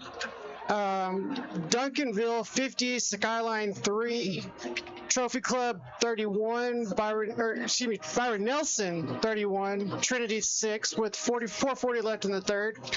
Crazy. Waxahachie in DeSoto. That game 37-7 DeSoto. Wow. That's a shock. With 2 minutes left to go in the third quarter. That is actually crazy. Haltom is up 38-31 over Lamar with 6:28 left to go in the fourth quarter. Graham is over Lake Worth 35-10, and then tomorrow the Rough Riders play Fort Worth Wyatt at 11:08 Clark Stadium. Well, Peyton, let's talk about this game. The Boswell Pioneers certainly were hoping to come in and get the upset down a 21-point underdog to the Mansfield Tigers, who reached their average of 30 points per game on offense. But like you said early in the broadcast, it really was closer than that. Yeah, 100%. You know, you get a couple of non-calls, and this may have been a whole different finish. Yeah, again, you never like to blame officials for losses because that certainly wasn't the case in this game. Like the pick six was a big play early in this one, and there was a few missed opportunities, especially on 3rd and long, where tackles weren't made and first downs happened. And again, if the penalty is called on that trick play from Mansfield, who says that they don't go back on that next play and go get a first down and get a score on that possession? So don't act like I'm saying that the refs broke this game or anything like that, but it does say a lot when, you know, a play like that happens and it's not called. It's pretty unfortunate. We talked about it earlier. It was just a couple plays in this game. We're talking about the bubble screen that Juju throws. Again, on the stat sheet, you're going to think, oh, man, he threw a pick six. What is he doing? That's not what happened. It was a bubble screen. You're getting the ball. You're throwing it out. It's like being a shortstop. You're getting the ball and just going with it. Right. That guy just jumped the route, had a good pick. And look, I mean, they had opportunities down there at the end of the games. First down and goal from the 2. Just lost 8 yards on 3 carries. It was a rarity from them running the football in this game. I think we saw maybe 1 or 2 negative plays running the football all night, and we saw 3 in a row. When we saw no fumbles. Yeah, no fumbles. So, you know, there's some bright spots for the Pioneers. Yeah. Certainly we saw Jace Richardson. I'm not sure what the stats will show, but I think Jace probably led the team in rushing. And then Chance, I thought at the very end of the game, started to show flashes of what he had last year. And then Juju. I thought Juju was great. Juju was great. I thought Juju, again, I never like to be like, oh my gosh, it wasn't his fault on the pick. The pick here, bubble screen, he has to throw the football. The pick here, it's 4th down and goal. What do you want him to do? Take a sack? He has to throw the football. So, again, he's going to go down with 2 picks tonight.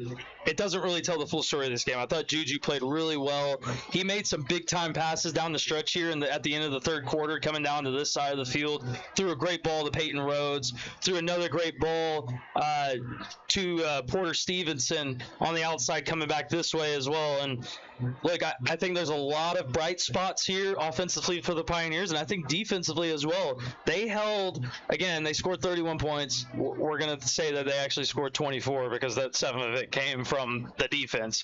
They held an offense to 24 points tonight that was averaging over 30 points a game and was really putting it on the teams even in their losses. So, and I think even has now, because they held them to that score, I think now they've laid the blueprint for the rest of the district against this team. 100%. I think Mansfield is gettable. I think coming into this game, there was a lot of question marks about how Boswell was going to play. A lot of people thought they were going to be blown out. And again, if you saw this game, they really didn't get blown out. They were in it from start to finish. And I think the Pioneers have a good roster and a good scheme both sides of the ball to make a run in district and make the playoffs.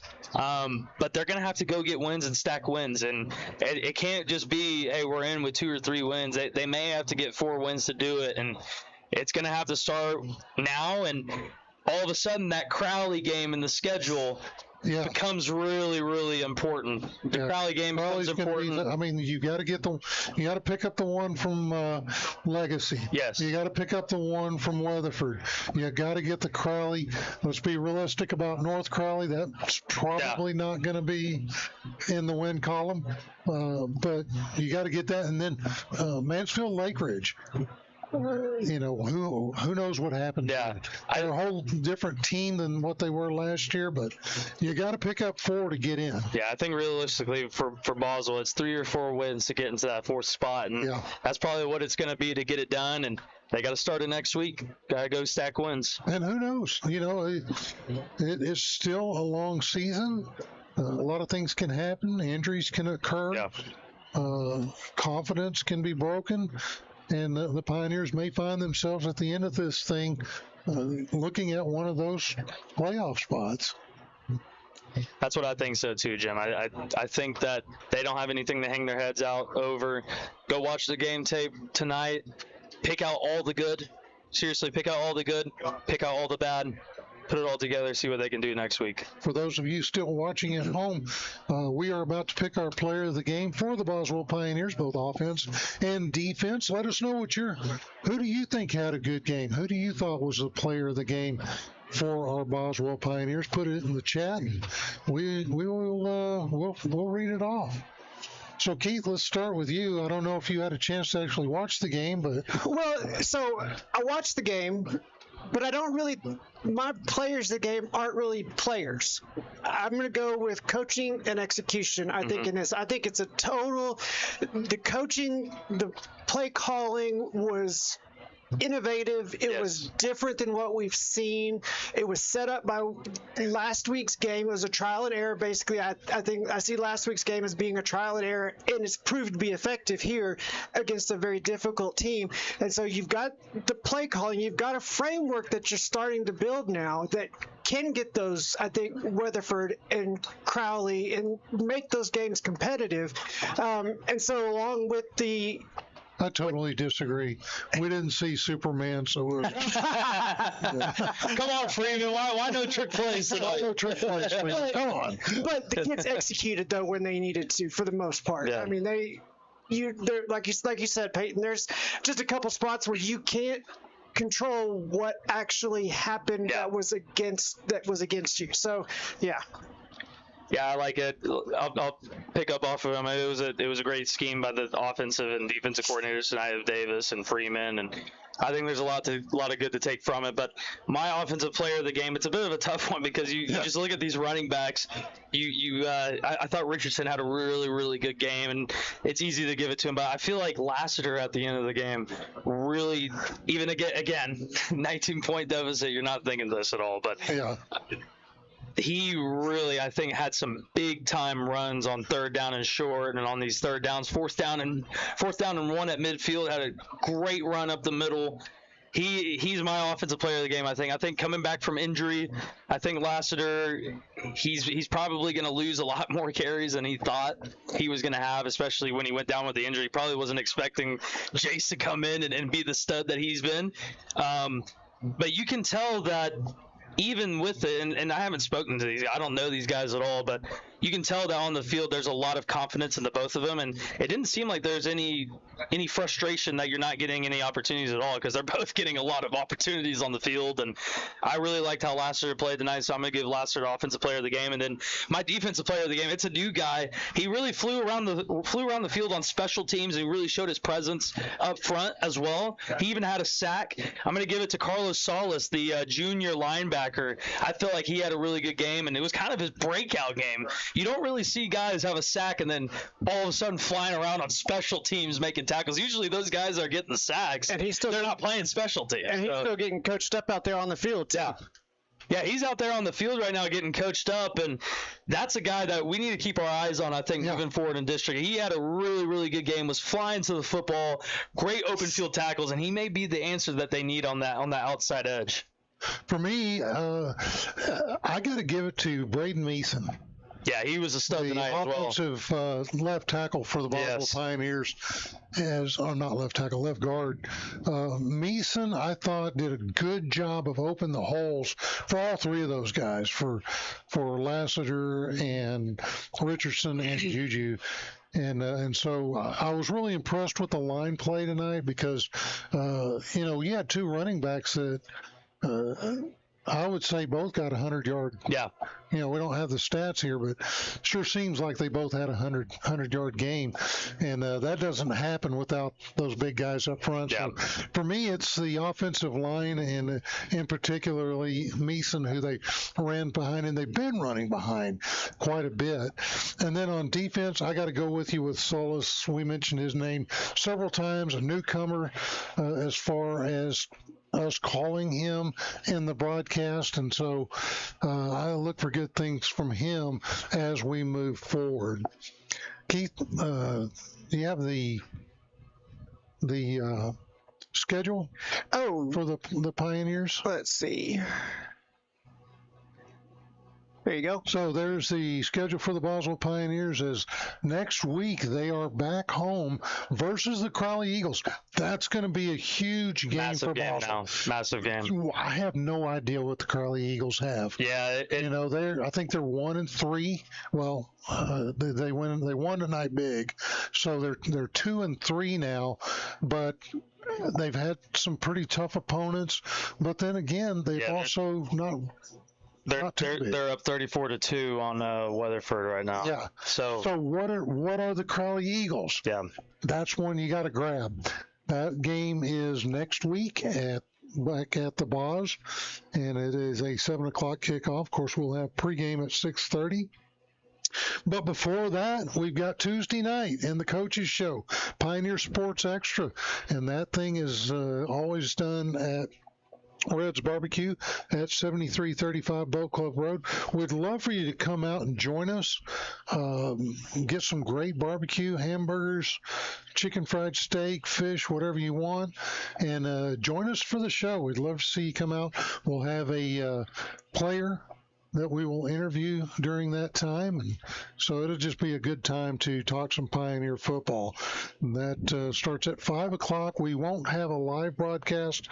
Our internet connection kind of suffers a little bit, and so that will be played at 7:30 right here on our YouTube channel. Remember, give us those thumbs up, those likes, subscribe, share, whatever you have to do.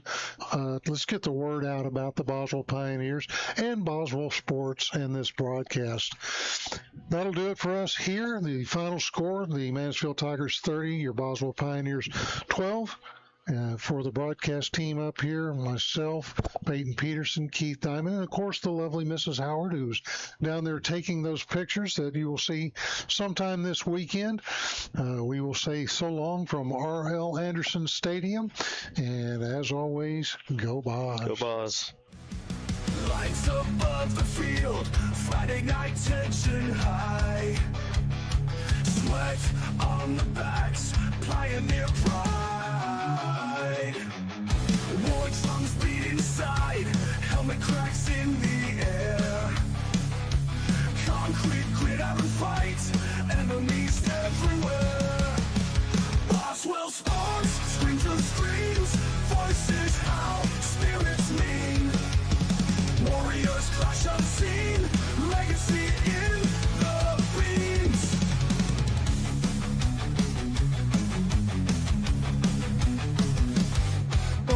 Game of three, ball game. Pioneers are going to walk out of here.